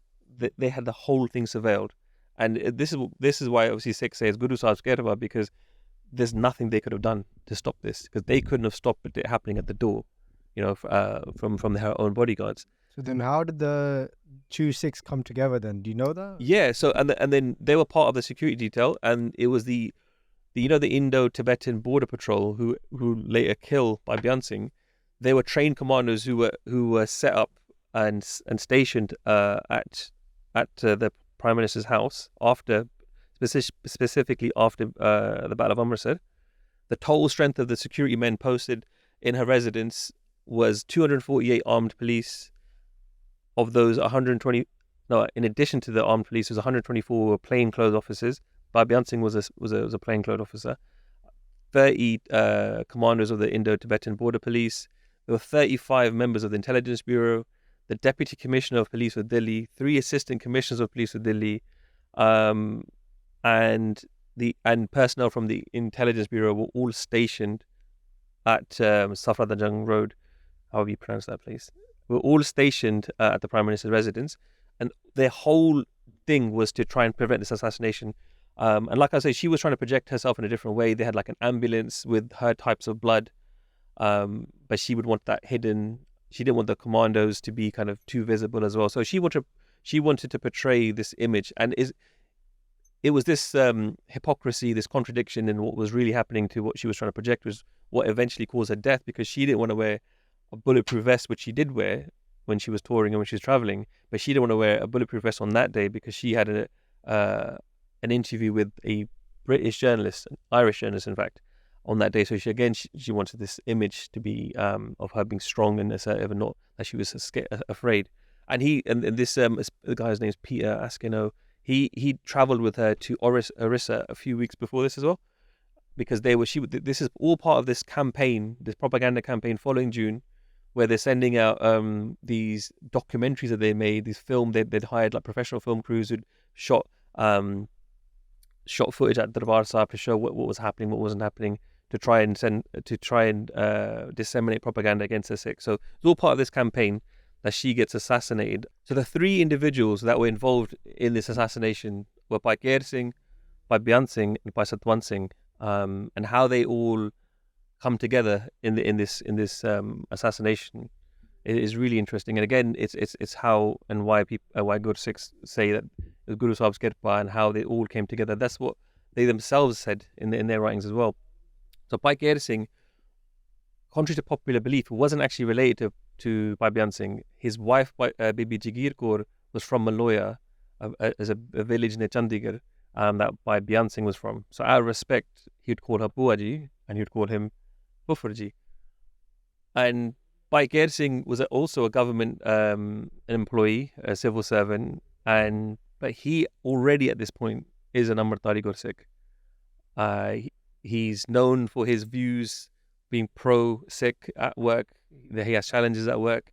He leaves work during the day to do Jodhandi Seva at the Guru Kaaraj in Delhi. And he also, after the assassination, they found a pamphlet or a short book called Indira de Sikh in his office, and he was actually planning to print 200 before the assassination happened. And in this book, it talks about this must have been something that was printed either in Delhi and Punjab by Sikh, and it was being circulated, and it was in praise of Sant Singh Ji, it was in praise of the Gursikhs that fought against the Indian army. And in there it says, how will she remain alive? death is certain, her turn will come. Someone will appear for her, like Udham Singh, who visited London and shot O'Dwyer in Parliament. So Bhai Kehar Singh seeks out Bhai Beant Singh. You know, he's the kind of like familiar relationships, but he sees him as someone who Bhai Beant Singh had previously taken Amrit. We've spoken about this before. He'd previously taken Amrit, and having then obviously worked in the police force and coming into bad sangat, he breaks his red. But Bhai Kehar Singh sees something in Bhai Beant Singh that he is capable of this seva. And after June, he starts to coming over to Bhai Beant Singh's house more regularly. And at Sri Bangla Sahib Gurdwara, they start putting up pictures of the Darbar Sahib and the Akal Takht. Some of the pictures that have been smuggled out, very few. And people like Bhai Beant Singh for the first time are seeing the reality of what actually happened. And it's a stark reminder to them what's happened.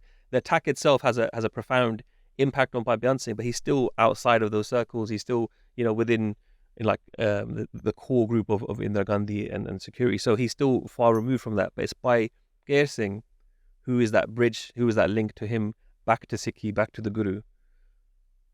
In August 1984, he takes him to a program where Ragi Darshan Singh has come from Punjab and does Kirtan and Katha. And in there, he paints this really powerful image of what's happened in Punjab. And it's around the time of Rakhri and Diwali. And Ragi Darshan Singh talks about how there were young children that had died in the attack, and how the Indian army had no mercy for anyone. Obviously, Bhai Beant Singh is an officer, right? So he's shocked to hear that this is how they carried out the action. And Ragi Darshan Singh talks about, he goes, think about those sisters. Who are they going to be tying their rakhi on this year? And in this mahol, sare Sikh je rehte sige, wo bhavuk ho gaye sige, and Bhai Beant Singh himself starts to cry. And Bhai Kehar Singh puts his hand on his shoulder and he goes, ro mat. And he reminds him, he goes, Singh badla lendiya. So from that point, he's putting this idea and this like prerna, this guidance to like what is a Sikh supposed to be doing in these situations.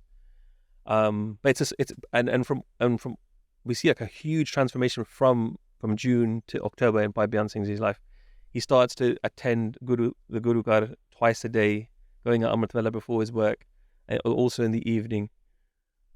And in August, the darshan of a Baaj happens at Sri Bangla Sahib. Around the same time, the Baaj is sighted in Darbar Sahib as well. And Sikhs always saw the image of the Baaj, a symbol or a messenger from Guru Gobind Singh Ji Maharaj. And Bhai Kehar Singh says to Bhai Beant Singh that today we had darshan for hours. A Baaj came to Sri Bangla Sahib. And Bhai Beant Singh is reported to have said, what is the significance of that? It's just a hunting bird. And he goes, I'm over 40 years of age, you're over 30 years of age. Have you ever seen in your life the Baaj come to a Guru Ghar like this and perch itself and sit there on one of the gumrats and stay there for hours while the Sangat are having darshan of it? And he goes, no. And he goes, this is a message from Guru Gobind Singh Ji Maharaj, and he's showing us the way. He's showing us that he's with the Sikh, and he's giving us the direction of where we need to go. And it has a huge impact on Bhai Beant Singh, but again, the reality of what this means to him is kind of unthinkable as well. Like, this means that what a step is this for him? What is the message to him? And then at the beginning of September, the Baaj comes to Indira Gandhi's house. And it's in the court records. There's various other eyewitnesses, including non-Sikh, who see the Baaj, and it's perched in a tree. And they try to backfire a motorbike to try and scare it off, and it doesn't move. And again, the Baaj is acting outside of its natural behavior. It's a hunting bird. It's perched low on the tree, and it's just staring at Bhai Beant Singh. And they are completely now convinced of what they need to do. They do Ardaas. And he speaks to Bhai Kehar Singh and says that the Baaj came to Indira Gandhi's house today. I'm not going to let her live another day. I will assassinate her immediately. And Bhai Kehar Singh says to him, no. He goes, you've got 5 shots. You got a revolver with 5 shots. He goes, there, she's got hundreds of other security officers. Je sade to moka miss ho gaya. If sade sironi, like this burden will never come off our head, that we had this one chance. He goes, you need to get another one ready. Tu ek hor Sikh nu tayar kar. Someone who's got a more powerful machine than you. And then the next day is on the 13th of October to take Agya from Maharaj. Bhai Beant Singh Ji goes to the Guru Ghar and takes a Hukamnamma. And we have this Hukamnamma because Bhai Beant Singh had handwritten the Hukamnamma himself in saffron, and it was used as an exhibit in the court case. And very kindly, you guys did send the Hukamnamma Sahib over, and it's amazing to even find that in the Itihas of Bhai Beant Singh Ji, in terms of them going to Guru Sahib Ji, taking Hukamnamma Sahib. For those who don't know what Hukamnamma Sahib is, whenever we do Ardaas to Guru Sahib, we stand in the Hazuri of Guru Granth Sahib Ji, and when we sit, we matha take and sit down. When the Granthi Singh reads from Guru Granth Sahib Ji, that is an order, direct order from the Guru. Whatever Ardaas, whatever question that we have, whatever humble plea we do to the Guru speaks to us. The Guru gives us an answer, right? So that's something very unique about Sikhi, right? And it was a Shabad by Guru Amrit Das Ji. And what would be nice also, because when I was looking through the Arth, is how you can link this to their Jivan, because you guys spoke about how they came into Sikhi, and I don't know when they took Amrit again. I think you said they went to take Amrit again. But very simply, they're doing this Ardaas to Guru Sahib Ji of, what should we do? And Guru Amrit Das Ji gives them the answer by saying, Guru Seva te Sukh Upajai. That's through doing Guru Sahib Ji Seva, right? And that person will gain true Atmik Sukh, right? The true happiness of this life. Phir dukh na lage aaye, and then never again is that person going to be inflicted by any type of dukh. And the biggest dukh that Guru Sahib Ji talks about is life and death. So in the next punk they say Jamman Marna Mit Gaya. That all this idea of life and death coming and going, this pulikha, this bottom that we go into, this doubt, it's all taken away. And the next part is very beautiful. They say Kalle Ka Kichna Basai. And Kalle is referring to death. Right? Mota Ka Kichna Basai. Basai means it has no control over that person.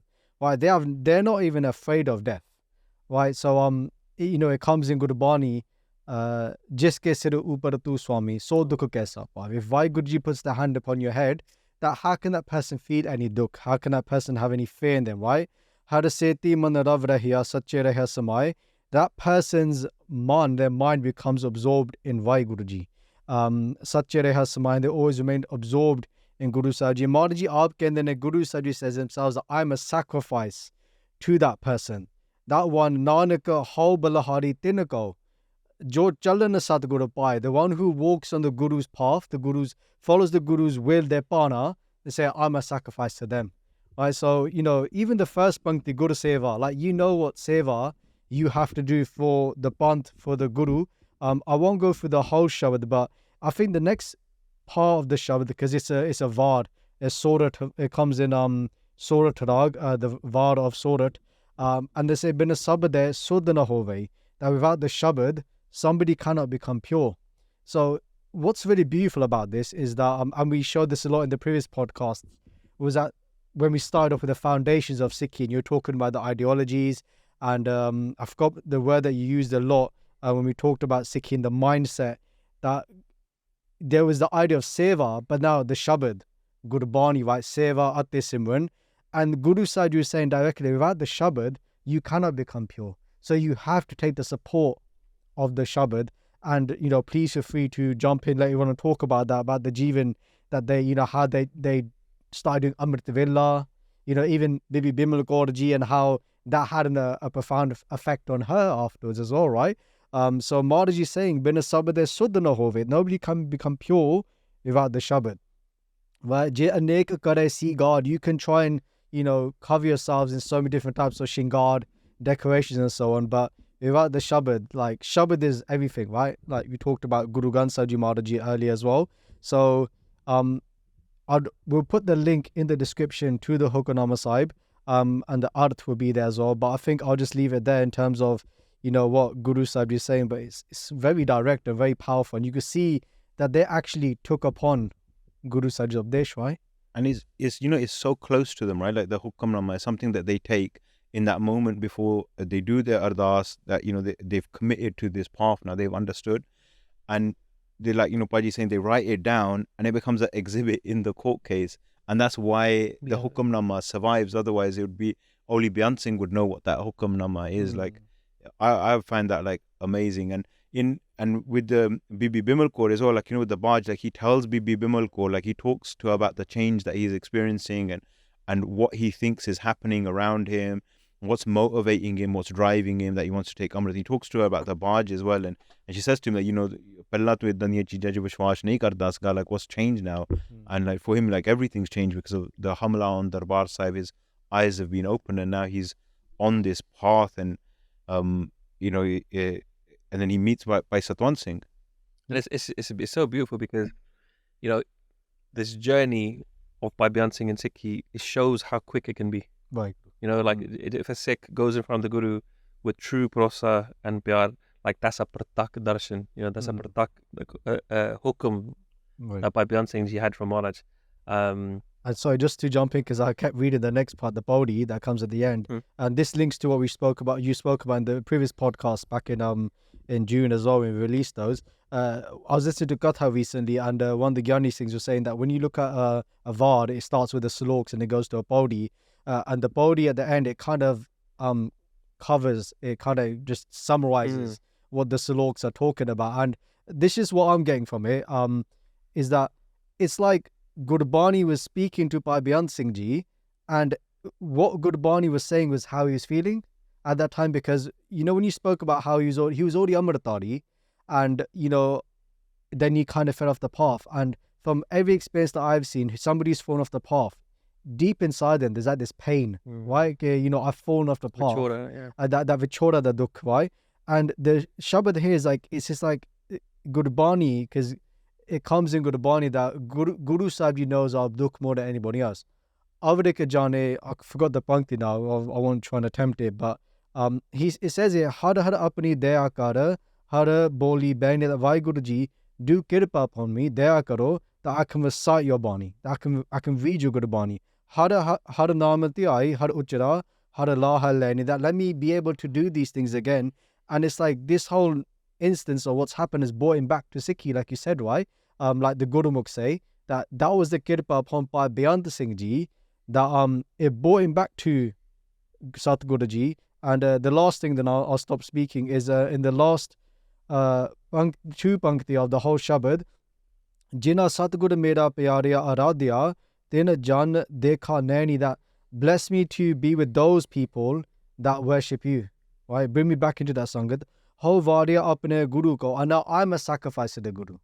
Now the Guru blessed me with this seva. The Guru says that I'm a sacrifice to those Gurumukhs, and now I become a sacrifice to my Guru. Well, I feel like, Jina Mera Hara Sajjana Melya Sani, that they've now like we talk about Vichora Daduk, that now Jina Mera Hara Sajjana Melya Sani, that they've now reunited me again. Right? So it's like this Hukamnamma to me, when I'm looking, is like, it's like speaking, it's like the heart of Bhai Beant Singh Ji, Guru Sahib Ji explaining it to the world, and now how Guru Sahib Ji is brought him back.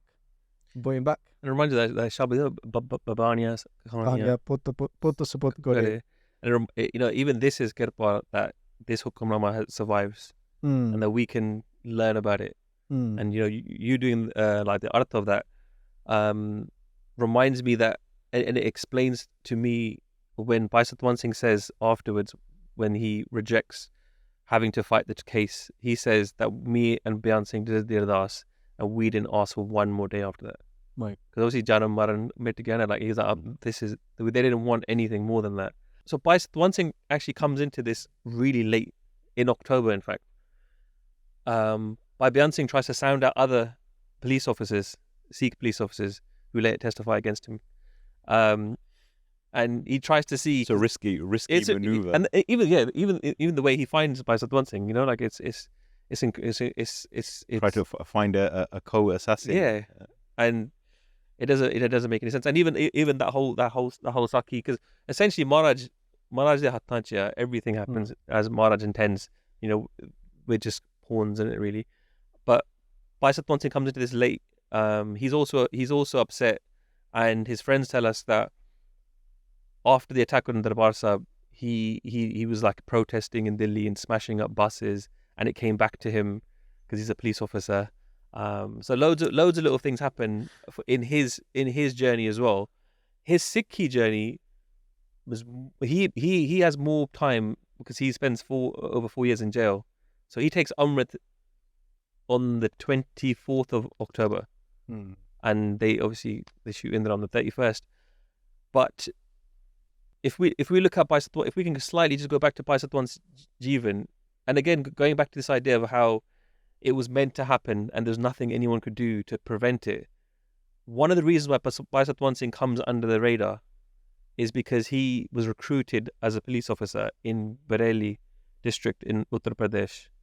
Because after the assassination, when the intelligence officers were working on it, and how did someone who was from Gurdaspur, which was like a hotbed area for Sikh militancy, how did he come under the radar? And it's because the recruitment had got filled in his area and he had to travel to UP. So that's how he came through under the kind of the radar, as you will. But by Satwant Singh, someone... Sorry, the significance of that, him coming from UP, do you want to explain that? He doesn't come from UP. No. So the significance of his recruitment from UP and not from Gurdaspur, because Gurdaspur, again, what we were talking about earlier, would be seen as like a hotbed of Sikh extremism. The potential for being a traitor would be greater from somebody from Punjab than from Uttar Pradesh, which would be more closely aligned to the power centers in India. So, you're saying he slipped under the radar because they were viewing that recruitment pool with less suspicion than they were looking at Punjab. And Bhai Beant Singh as well, his family, they convert to Sikhi in the early 20th century, like around the 1900s. Okay. And they're essentially a Hindu family before, and they're part of an oppressed class, a caste within the Hindu system.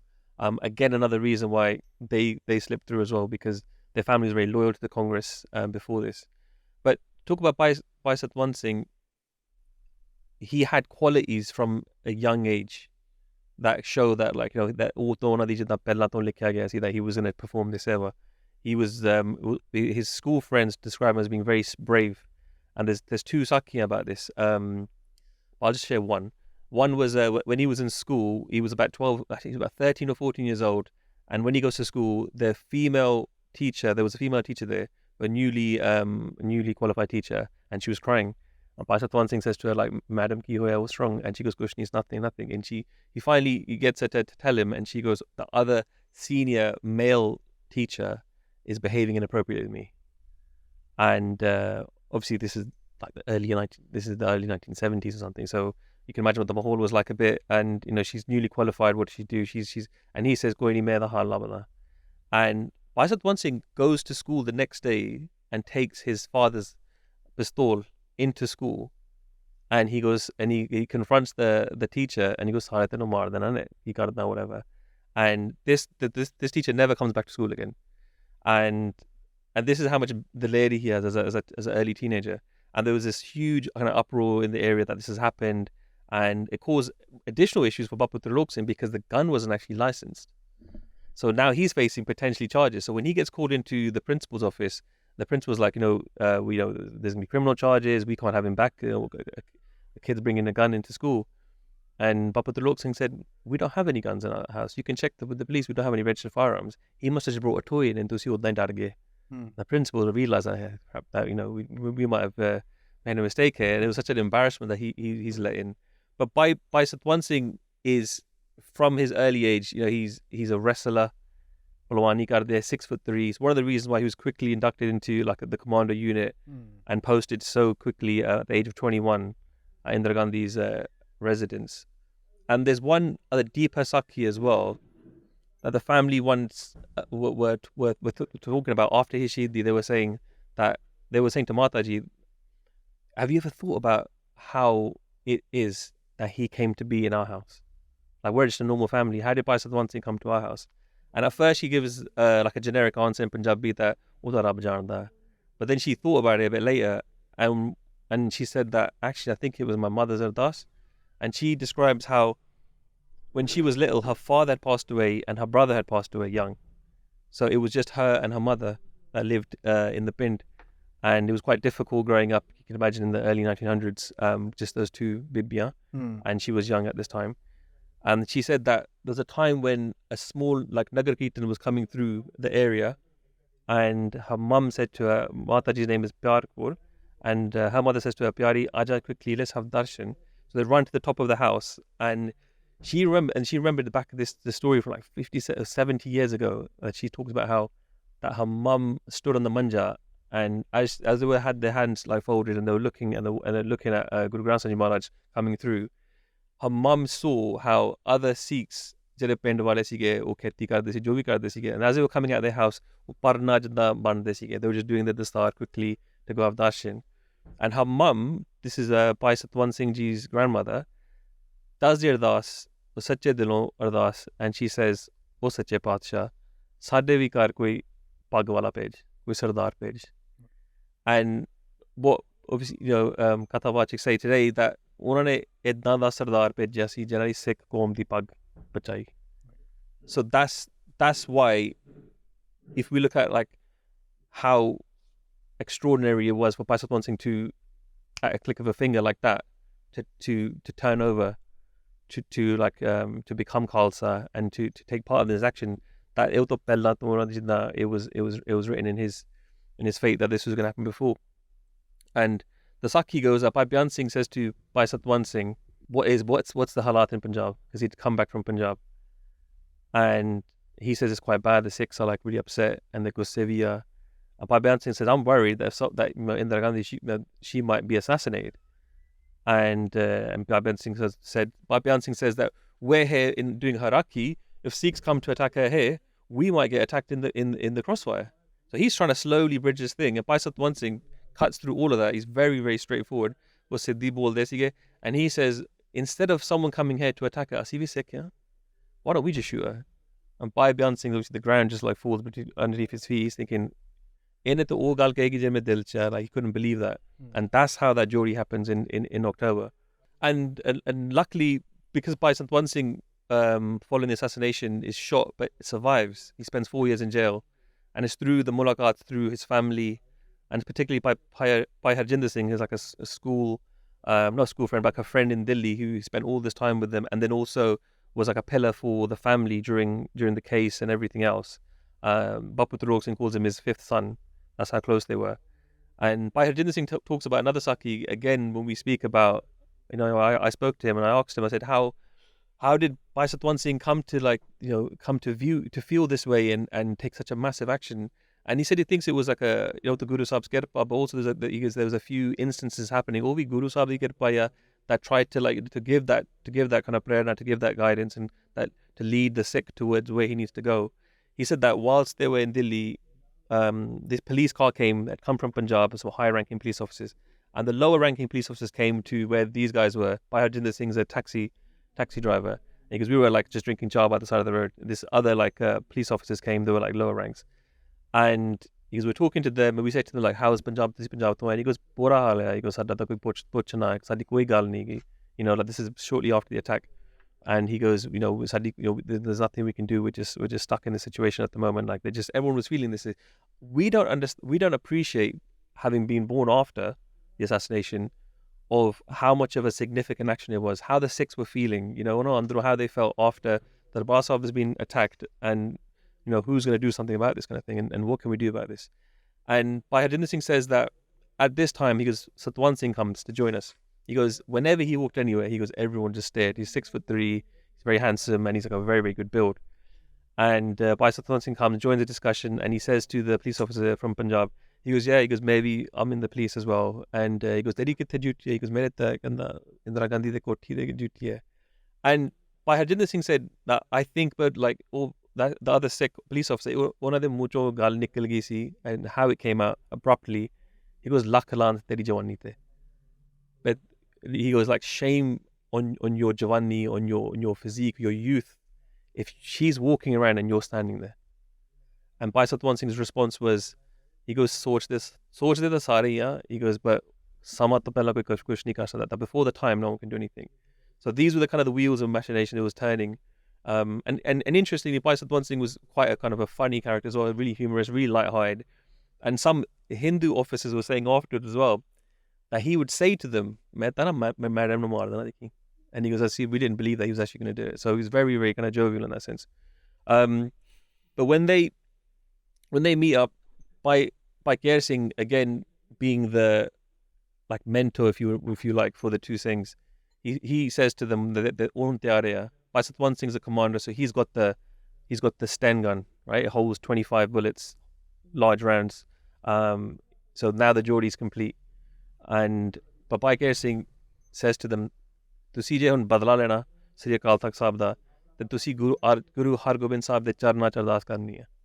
So, given obviously the time and how risky it was, they both take leave, travel to Akal Takht on the 21st of October, and Bhai Satwant Singh doesn't make it. Bhai Beant Singh goes first, but Bhai Beant Singh, his family say that he spent hours going around the Parikrama, and he does his Ardaas. He leaves for Delhi. Bhai Satwant Singh gets there the next day, and he tells his family when he came back, by his elder brother Bhai Gurnaam Singh says to him that it was really hard when I went there, when I did the Parikrama. He goes, "Tere to Parikrama kitna hui, man?" He goes, "I couldn't even do the Parikrama." Because he did the Ardaas for the Akal Takht, because he couldn't even bear to go around and do the Parikrama, like with what happened and the signs of the blood things were still there. So they come back, and just before this, on the 17th of October, Bhai Beant Singh takes Bibi Bimal Kaur to take Amrit as well. So she takes Amrit on the 17th, and on the 24th, then Bhai Beant Singh and Bhai Satwant Singh both take Amrit. They go to both take Amrit. We're not confirmed if Bhai Beant Singh takes Amrit again at this point. I was talking to Bhai Shamsher Singh before this, and I was thinking that potentially on the 14th of October, maybe Bhai Beant Singh takes Pesh, and he's given like a Tankhaiya to do like a certain amount of part or something, and then he comes after completing that. But either way, he takes Bhai Satwant Singh on the 24th of October. They take Amrit, and on the 31st of October, even though both of them weren't stationed at that place, where it was a gate essentially that separates the two residences of Indira Gandhi, she walks down this paved footpath, and even though they both weren't on that duty, Bhai Satwant Singh pretends that he's not well and he needs to work there because there's a toilet there. He said he's got loose motions, so he gets his duty changed there. And there's another officer, and then that Bhai Beant Singh tries to change his, as a Hindu officer, tries to change his duty for, and he says no. He goes, "Well, I've asked the Bhai Beant Singh, I've asked the superior." He goes, "Yeah, really?" He goes, "Yeah." And what the court papers talk about is that when they investigated the logs, that Bhai Beant Singh had signed it himself. But when the other officer went, he said, "Okay, it's been changed." So Bhai Beant Singh was actually supposed to be on duty in the morning, but he changed that and the location. So both of them are now at the right spot. Indira Gandhi's walking to get to this interview. She gets to this wicket gate. She sees Bhai Beant Singh. She knows Bhai Beant Singh. Bhai Beant Singh has the same blood group as Indira, and he travels with her to Norway in 1983. So she's really close. She knows him by first name. So when she gets close to him, she kind of from a distance sees, like, I think he raises his hand. So she goes to do namaste. She says namaste, and when she gets closer, she realizes he's raised the revolver, and she says, "Are Beant Singh ye kya?" And he says, "Yeah, Akal Takht Sahib da badla." He shoots her 3 times, and Satwant Singh starts firing from his Sten gun, and then Bhai Beant Singh continues firing. In total, 30 rounds they shot, and all 30 went into Indira Gandhi. Bhai Satwant Singh tells his family that when she starts being shot by the revolver by Bhai Beant Singh, she kind of stumbles back a bit, tries to kind of escape. He jumps over this little boundary wall, grabs her by the Sten, he unloaded the whole Sten. And he was saying this in response to, and they were saying about how she was declared dead later in the hospital at 2:14 p.m. when they shot her at like 9:10. And Bhai Satwant Singh says that like, and even like the reports talk about the investigation report talks about how she was like a mosquito net. Like that's how much like her body had deteriorated. They couldn't perform a full post what's it called again? Post. They couldn't perform a full post-mortem because her body had deteriorated so much. Baljit Singh was mentioning earlier that there was so much preparation to prevent the assassination of Indira Gandhi from happening. She had 300-400 security personnel, high-level officials placed within her property, at strategic locations. She even had an ambulance there loaded with her blood type that she didn't want, in view. So it was behind some, plants that they had. And then when, Indira's been shot and she's lying there bloody, the other security guards try to get her in the ambulance to take her to the hospital. But at that time, when they tried to get her into the ambulance driver had gone for a tea break. So like the whole situation was conspiring against her, and they had to take her in one of the ambassador cars to the hospital, and they couldn't even like get her in properly. I think like her head or her feet was sticking out of a window. And Satwant Singh is the one who actually ends up going in the ambulance to the hospital, because after this whole incident happens, the other security guards, they see what's happening, and they move immediately. The Indo-Tibetan border force, they That's move correct. to... Soon after the assassination, Bhai Satwant Singh, as he recounts to his family, says that I think he has 4 cartridges. So the one with 25, he's unloaded in Indira Gandhi. He takes that out, he loads the other one, and he takes up a defensive position in Birasan, essentially. And he's obviously Joshilaya. He's young. He's expecting like an assault, but everyone else in Indira Gandhi's security runs away. They're hiding, and finally, when the Indo-Tibetan commandos come, Bhai Beant Singh says to Satwant Singh that, and he says this to the officers. It's witnessed by the officers on patrol there. They said that Bhai Beant Singh says, "Asi jo aaya si karna si kar liya, tusi jo karna kar lo." And he says to Bhai Satwant Singh, he goes, "Our fight is not with these low-level police officers. Asi general marna, asi aaya si kar liya." So if they've not come to attack us now, so then we don't have a thing with them. So they put their weapons down. Now the Indo-Tibetan border police, I was always confused as well as to why they did shoot Bhai Beant Singh, because they take him to the control hut essentially, and in they swear at them, they have a go at them. Bhai Satwant Singh challenges them, saying, "Listen, we came to kill her, we did that, but we're not going to tolerate any of this crap from you guys." And they fire upon them, and Bhai Beant Singh jumps in front of Bhai Satwant Singh, and he's dead on the spot. The bullets that go through into Bhai Satwant Singh, they go through Bhai Beant Singh's body. 12 shots they go through Bhai Satwant Singh, and because they slowed down, Bhai Satwant Singh makes a miraculous recovery. But the reason why they were so angry is because that force was specifically set up and stationed there to protect Indira Gandhi. So Orali was such a huge failure and embarrassment. And like Paisa was talking about the ambulance, there was an ambulance station there, but when it was Indira Gandhi's, when she was shot, the driver had gone to get tea, and the ambulance was locked, no one had the keys, so she had to go in an ambassador car.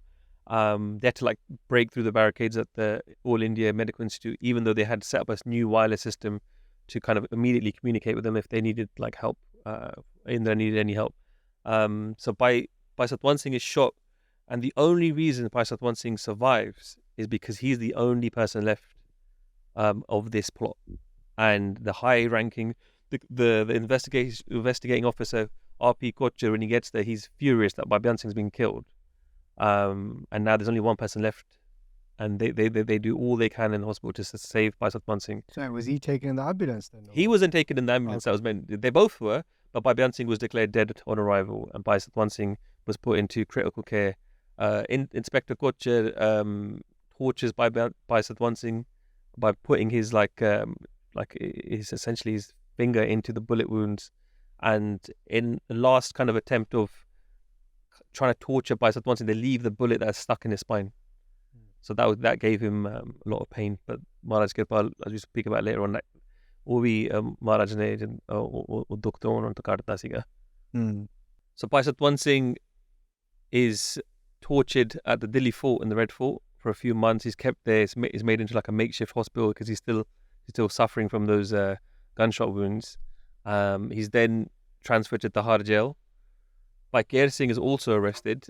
They both eventually are executed, and the strength of evidence against Kehar Singh, what they use to convict and execute Bhai Kehar Singh, is that when he finds out at work that Indira Gandhi has been shot, he says in response, he said, whoever takes a takkar with the Akal Takht will always go the same way.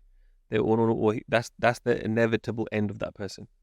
They use that, and there was an informant who witnessed the conversation between Bhai Kehar Singh and Bhai Beant Singh at the Gurdwara in Delhi in August, when Bhai Kehar Singh says to him that Ro mat Singh badala len diya.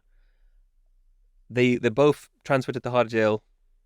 Now, Bhai Satwant Singh, at his earliest opportunity, confesses to the assassination that Asi kitna si, yeah, Indira Gandhi ne marta. He doesn't obviously mention Bhai Kehar Singh, but he says that him and Beant Singh were part of this thing. The Indians were shocked that it was just two Sikh. So they launched a massive investigation that took a few years with high-ranking police officers, and the conclusion was there's no one else involved in it. They thought there might be foreign agencies. Obviously, Pakistan always comes into it, but there was no other organizations, Jathebandis, anything. Like, it was just those two Sikh.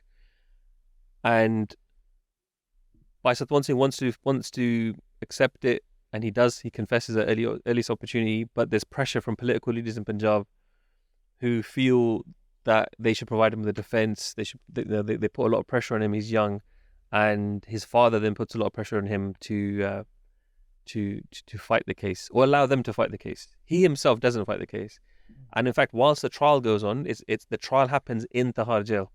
So they actually make a courtroom, the courthouse within the jail, because we're talking about post. I think the trial starts in 85 to 86, from 85 around 86.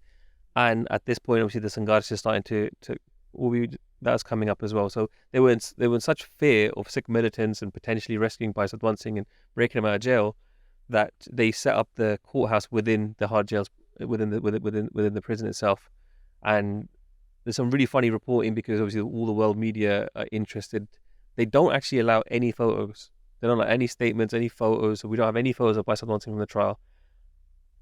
But there's a few statements that come out from the New York Times, and what they said is that whilst the defense lawyers are making the arguments in favor of Bhai Satwant Singh being innocent, Bhai Satwant Singh occasionally just shouts out, "I don't know why they're saying this. I shot Indira Gandhi myself." So it's a bit of a farce. It takes 4 years. Throughout this period, Bhai Satwant Singh is in full Chardi Kala. As we mentioned, I think in an earlier podcast, they had a bullet lodged in their spine.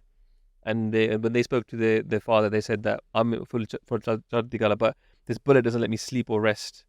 They've left this in on purpose. And his dad says, "Look, they're not gonna. We've tried to appeal to them, but they won't out of irka. They want you to suffer."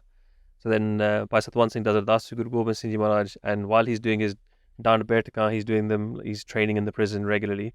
The bullet dislodges from his spine, and he's able to carry out himself. He later leaves this as a memento for the family. So the Nishani, the family have that still. The prison officials write that usually people on death row, they lose weight, they suffer depression. There's people there's officers from South India who are Tamil speaking and don't speak Punjabi, to completely isolate Bhai Satwant Singh. He's in solitary confinement for 4 years, doesn't get to speak to anyone, and they do this to try and demoralize him, to depress him, and yet he's in full Chardi Kala. They say that he's gaining in weight. We have handwritten letters from Bhai Satwant Singh, and in there he all he's asking for is ghyo and badam. That's all he is interested in. He's full Chardi Kala. Hope the family's okay. Don't worry about me, but if you do visit, send some ghyo and badam. So he keeps up his Balwani diet and his training. He consumes about 1 kilo of badam a week, and eventually the date of execution comes. There's also a beautiful story in there about Bibi Surinder Kaur, because she's engaged to Bhai Satwant Singh before the assassination. They were due to be married in 1984, later that year. And when he makes his last visit to Punjab, he goes to see her against the wishes of his family. But he goes to see her because and her family, but he wants to tell her that it's not going to happen. We can't get married. But he isn't able to do so, because when he goes there, her whole family are so happy to see him. And like he says to Bibi Surinder Kaur later that he goes, "I came to tell you that I can't marry you, but I couldn't say this in front of your brothers and sisters. They were so happy." He goes, "I couldn't say it to you," because she later pleads with the family and says, "I want to meet him," and they're trying to convince her to marry someone else and to forget Bhai Satwant Singh, and she wants to marry him as they had promised, right? And Bhai Satwant Singh says, "Look, bring her to see me. I'll speak to her." And I'll convince her. And when they have a meeting, he says to her, he says that's what I was looking to do. He goes that mere bhi khwahish sige, I had dreams and aspirations, but this was weighing on my mind too heavier than all of those things. Jira faraj siga, I had to complete this. To remove the burden of the Sikh qawm, I had to do this, and I want you to apni life vasa kisi ho na, like, my life is going a certain path. You should go another way. And Bibi Surinder Kaur says that Minnu Mania Todde Karname te, I'm proud of what you've done. And I've done Ardaas that je main kise di hongi, main Satwant Singh di hongi, that I want to be married to you. And I've done Ardaas Baba Buddha Ji's Stan, and don't tusi oh haq mera, don't take that haq away from me. And they're shocked. So what can they say? And he says that at this Stan is where Guru Har Gobind Sahib came, and ਉਹਨਾਂ ਦੇ ਚਾਲੇ ਪਏ ਸੀ ਉੱਥੇ, they did the sanskar of Baba Buddha Ji at this Stan. And he goes, ਜੇ ਤੁਸੀਂ ਮੀਰੀ ਦੇ ਪੀਰੀ ਮਾਲਕ ਜਿੱਥੇ ਉਹਨਾਂ ਦੇ ਚਰਨ ਪਏ ਸੀ, if you've done this Ardaas there, and ਤੂੰ ਏਦਾਂ ਹੀ ਖੁਸ਼ ਹੋਣਾ, right? And she's like, yeah. And he goes, then ਠੀਕ ਹੈ. So he agrees. And Bibi Surinder Kaur and Bhai Satwant Singh have an Anand Kaaraj. She has to do the fere with a photograph of Bhai Satwant Singh. And the reason I was talking about the sakhi was she knits him a beautiful cardigan, and his friend says that on the day when they read out his sentence, he came out in the court like wearing this beautiful cardigan, like it's like pink, and it says really, really nice, like gadai hoyi hai. And he goes, oh, he was so happy that day. And the jailers talk about as well that on the last day when it's his execution, he carries on his exact same routine. He wakes up at Amrit and he fills up the balti that he's going to fill up as he would for the next bath. And he's saying that what you're doing all this, that you're going to be your execution today. And he goes, oh, jeri sadi rehat, yeah. He goes, death is going to come for everyone. The Sikh acts the same way every day. Like, we continue with our death, and you lot shouldn't be concerned about death as much as you guys are in it. So Bibi Surinder Kaur's like family, they try to convince her to marry someone else, and I think one of her relatives said to her, we've got another rishta for you if you want to marry them, that you should marry them. And then she says that, I don't want to marry them, but if you want to marry them, you can marry them. But I've promised with Satwant Singh. And then after the Anand Kaaraj, she says, there's a quote from her. She says that the integrity of the nation, the star was ripped off and stamped on by Indira Gandhi in June 1984. Kaise qaum di dastar, Indira ne laiya. And she said, my husband took the star and put it back on its head. Even in my worst dreams, I could never turn my back on such a great man. Kadi nahi ho sakta, that can never happen. I have accepted Satwant Singh as my husband. I will never let a stain come on his dastar. I will happily spend my whole life as the widow of Satwant Singh. Dekho Bibi da jigra honsla kinna jada siga.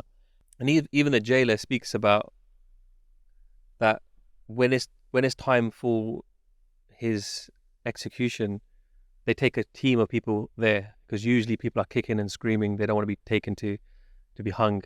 And they said that when Bhai Satwant Singh came out, he jumped out of his cell, because the landing outside the cell was like a foot lower, and he goes, you have to step down. And he goes, he did a double-footed like jump like a palwan. And he goes, we couldn't understand that he was so happy, and he was and he didn't want to have his face covered. And later they asked the Granthi who did the sanskar for Bhai Satwant Singh and Bhai Kehar Singh that the way we thought it was going to happen was the complete opposite. We thought they would be terrified. We thought we'd be afraid, but they were larger than life. And he said to the Granthi, he's a Hindu. The Hindu guy says to the Granthi, he says, explain one thing. Why is it that we weren't actually even able to see them? Like, we couldn't look towards them. But from the moment of the last day, we couldn't look in their eyes. And the Granthi Sahib said that and at times like this, when you have shakhsiyats like this, with people like this, and the kamai that they were doing in jail, he goes, leading up to the execution, he goes, and that's why that it was a completely different experience for you guys than normal executions. And so you're saying that Bhai Satwant Singh Ji and Bhai Kehar Singh Ji were sent together to be executed? They were executed together on the 6th of January 1989, and the jailer writes in his memoirs that they go down as the only two people in Indian history in Tahar jail who were hung, and their last words were "Jo bole sonehal sat sri akal." They did the Jakara. So the impact of this assassination was obviously incalculable. It's difficult to put it into a correct kind of context because, firstly, the two Singhs that carry out this assassination, they're not part of any structured militant group that's emerging in this environment. It happens completely outside of anybody's expectations. It happens outside of Punjab. It's not a conspiracy that's coming from the Khalistan factions that are organizing. The 31st of October, Beant Singh picking that day, is a significant day in the Indian kind of national calendar. And it's difficult to kind of understand the impact on the Jujaru Jathebandiyan and Sikhs in Punjab. It's very clear from history that from that time period and even till this moment, that moment is celebrated by Sikhs all over the world. I think one example is when General Labh Singh guys are in prison, and at that time they're in Jodhpur jail. There's a strict blockage of information, so they're not finding out that the assassination has just happened. They find out from their Singhani who travels to meet them, and her travel's delayed because of all of the violence that's unfolding in Delhi.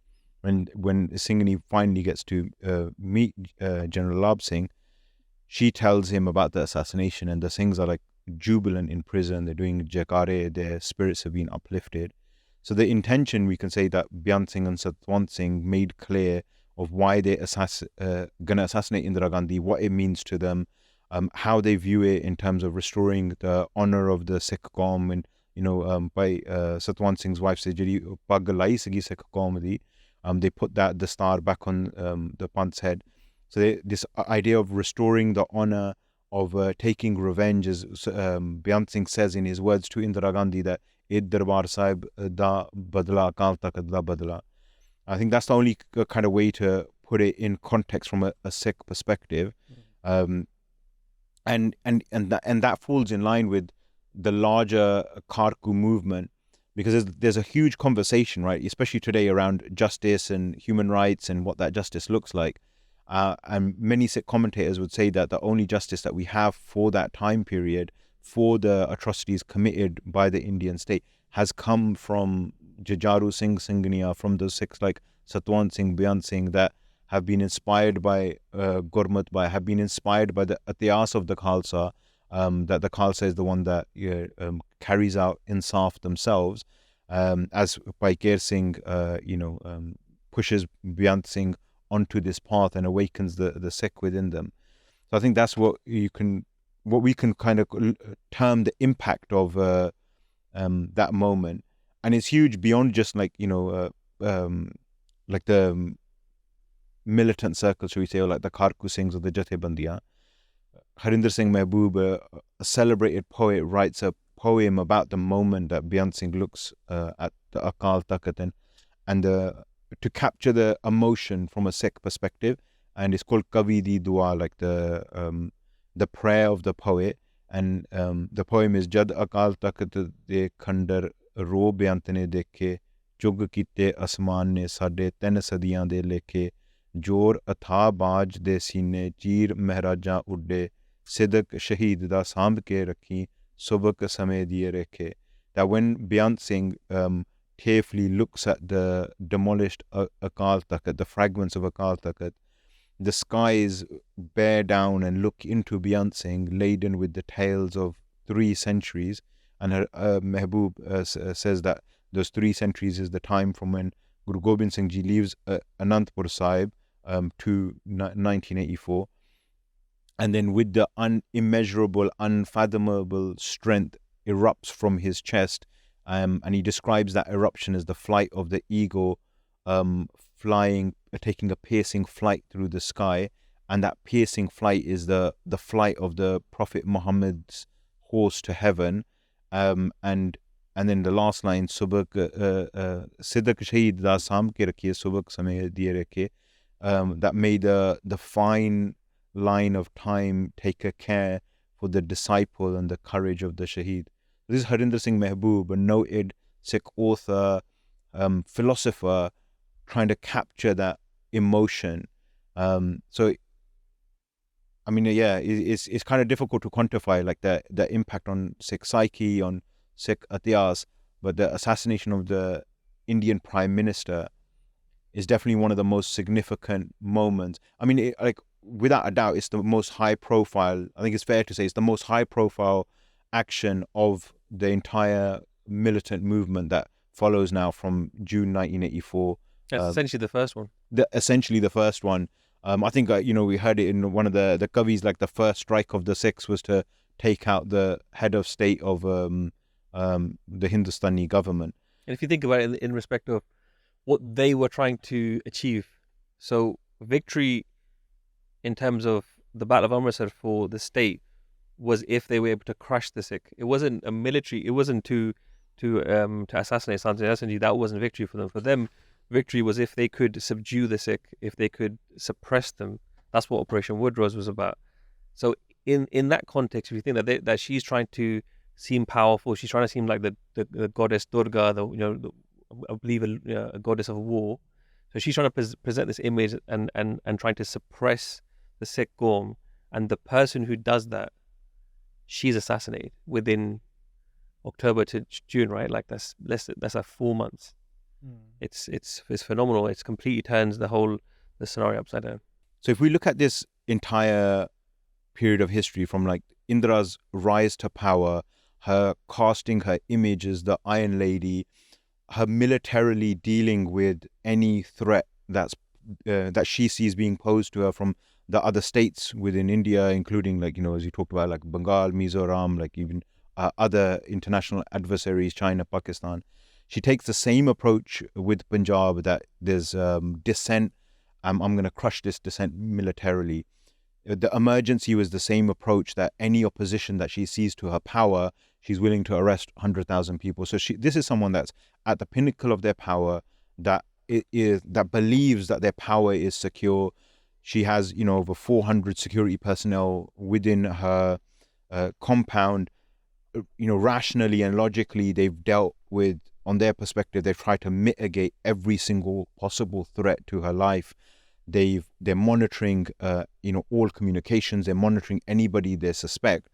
And for somebody to arise within her own darbar, within the own structure of Delhi, a police officer who's removed from Punjab, removed from the entire conflict that's been building there, and for those individuals to then assassinate her, I think the only way it can be understood is how Sikhs have described it through their Ityas, through Taddiwara, through Katha, as this is Guru Sahib's kirpa, that these Sikhs emerged from those circumstances. And everything you see from the sakhi of Satwant Singh, Beant Singh, the Hukamnamma that they take, the Baaj that comes to visit them, the way they kind of struggle to find a path, the way Harinder Singh Mehboob describes the weight of emotion and centuries of Sikh Ityas staring back into Beant Singh,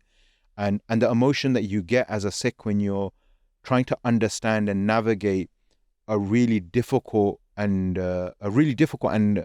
clash between the Khalsa Panth as a sovereign entity and other centers of power. That emotion you get from when you're reading that Hukamnamma, it fits very neatly into the long strides of the Khalsa's Ityas. And that's the only kind of way to place this episode of the demise of Indira Gandhi. And what we'll look at in the next episode of the podcast is the violence that's unleashed now against the Sikhs. And we talked about this in a previous podcast as well, like the violence of the Sikh versus the violence of the opposing power, whether it's the British or the Mughals or the Indians. They're very different in nature. The Sikh violent response is targeted at heads of state, at chief ministers, at security personnel. individuals that are responsible for atrocities, yet the state's violence looks like atrocities. The state's violence is experienced as mass atrocities, yet Sikhs are always labelled the irrational violent ones in that equation, which is going to be a challenge for coming generations to deal with. Well, thank you so much for pretty much summarizing the podcast when it comes to, you could say, given the context of who was Indira Gandhi, this wasn't the first time the attack on the Darbar Sahib. I think when you said 1966, if I'm correct, with the airstrike on the other part of India, attacking your own civilians, your own country, you could see that from the start. So that great level of detail, understanding her mindset, how she'd go into a type of conflict, how she'd resolve conflict, right, which is through arms and so on, and then moving towards, the 70s and 80s, her interaction with individuals like Sant Kartar Singh Ji, before Sant Darbar Singh Ji as well, and then moving forward towards June 84. And what was the kind of mahal at that time? What was the mentality of the Indians that could have caused them? And I think you explained that really well, speaking about the way they've done this with other communities within India as well. And then of course with Bhai Satwant Singh Ji, Bhai Beant Singh Ji, Bhai Kehar Singh Ji as well, in so much detail, just explaining their journeys, where they'd come from and where they'd ended up through the Hukamnamma Sahib, which was amazing. So thank you so much for the amount of energy and chord you've put into this as well. And didn't want to do any more summary than that, but just say this first podcast has just set up the next two really well, good, but to go through the Tahas. And it'd be nice just to finish off with just one last sakhi. I know there's so much that you guys weren't including, you've missed out, but just one maybe last sakhi. You told a great one at Singh's camp, I think it was, of Bhai Satwant Singh Ji as well. So it'd be nice to finish off with that. Hanji. On the day of the execution, they find out quite late at midnight that they're going to be hung in the morning, and the families rush to Tahar jail to try and meet with Bhai Satwant Singh. And in the last cruel twist of fate, or last cruel action on the state, on the part of the state, they refuse to allow Bibi Surinder Kaur to meet Bhai Satwant Singh. So she never gets to meet Bhai Satwant Singh. And there's a few meetings that Bhai Satwant Singh has, and one of the meetings is with his advocate, his lawyer. And his lawyer, 40 years to this day, talks about how Bhai Satwant Singh was in complete Jardikla, and when they read out the sentence that he's going to be executed, he goes, "Mera dil beh gaya si." I felt depressed, and I sat down in my chair. He goes, but I looked towards him, and he goes, and he's smiling, and he goes, "Chal ho gaya," and he goes, "What do you mean chal ho gaya? Do you know? Tenu pata nahi bhe ki ho gaya?" And he goes, "Main tab pehla din to tyaar siga." And so he goes, he was always in Jardikla. He goes, and I was always in Tendikala.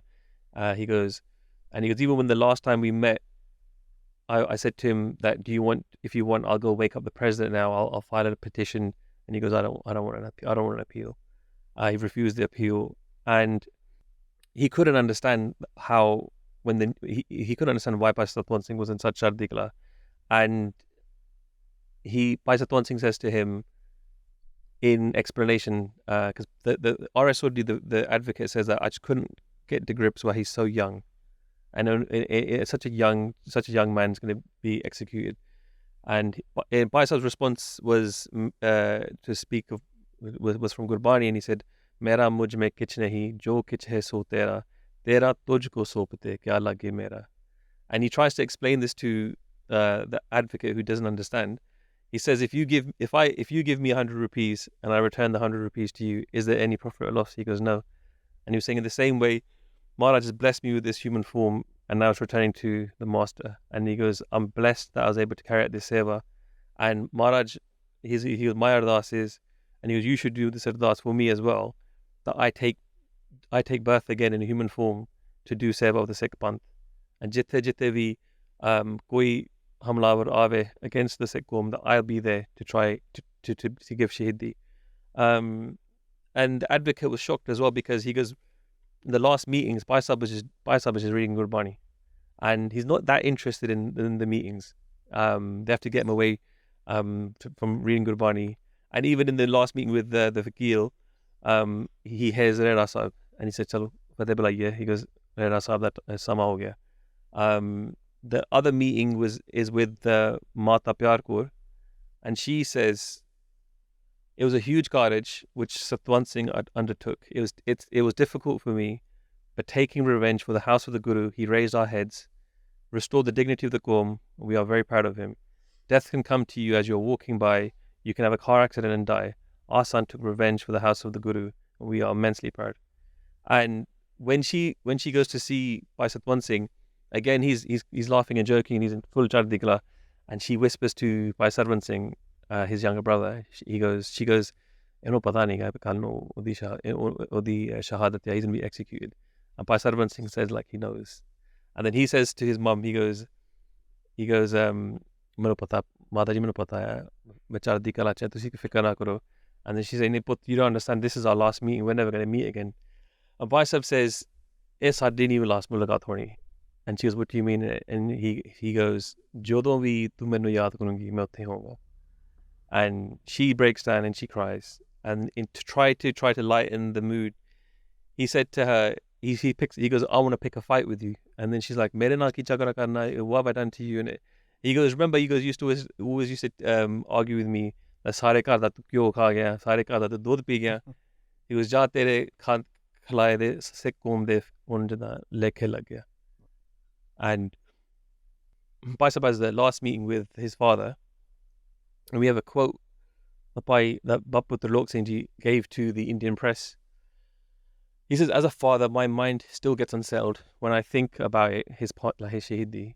He goes, "But as a Sikh, he performed a great deed for Sikhi.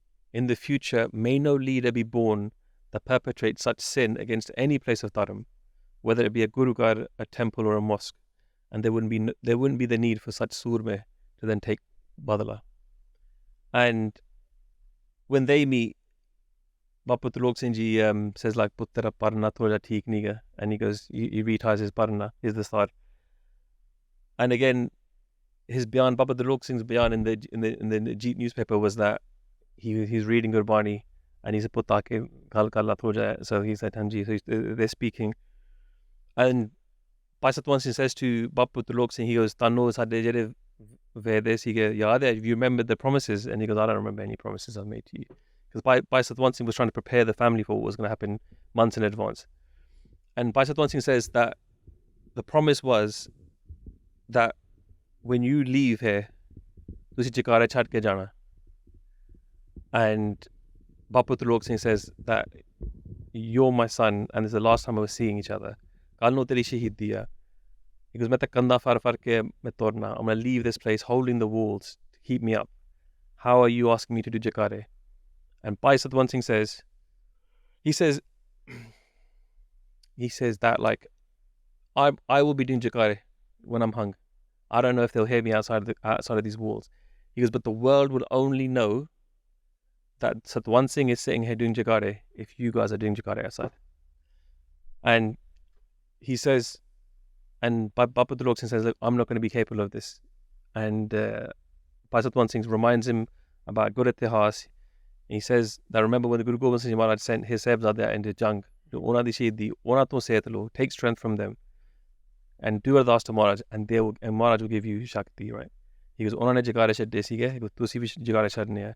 He goes, "This is the same Delhi jado Banda Singh Bahadur had his son killed in front of him." He goes, "We are the same Sikh." He goes, "Look, tomorrow people won't believe that these Sakhis were true." He goes, "We're going to show them that the Sikh ajji bhi jeende ne." And the people, there's press, it's testimony to this, that when Bapu Lok Singh Ji walks outside, it'd been raining this whole period, and when Bapu Lok Singh Ji comes out and he steps foot on the ground outside, he gives like this like shattering jagara. The throne of Delhi shook. So what Well, thank you so much, Bhai Sahib Ji, for wrapping up the podcast, sharing that, and just going back to Bhakti you said earlier, Vibhaniya Kahaniya Put Suput Karin, that hearing the sakhi of our forefathers, that's what turns just an average person into a support, of the Guru, a great child of the Guru. And my beinti to all the Sangat is that you're listening to these podcasts, share this with your friends and family, because who knows, the next Bhai Satwant Singh Ji, but Beant Singh Ji may come out of just listening to this podcast, learning about the jeevnis of such Gurmukhs. So again, thank you to the good Mughs here today for sharing this itihas, and make sure you stay tuned for part 2 and part 3 as well. And we'll see you guys then. Make sure you leave your questions and your comments in the comment section, and we'll see you in part 2. Waheguru Ji Ka Khalsa, Waheguru Ji Ki Fateh.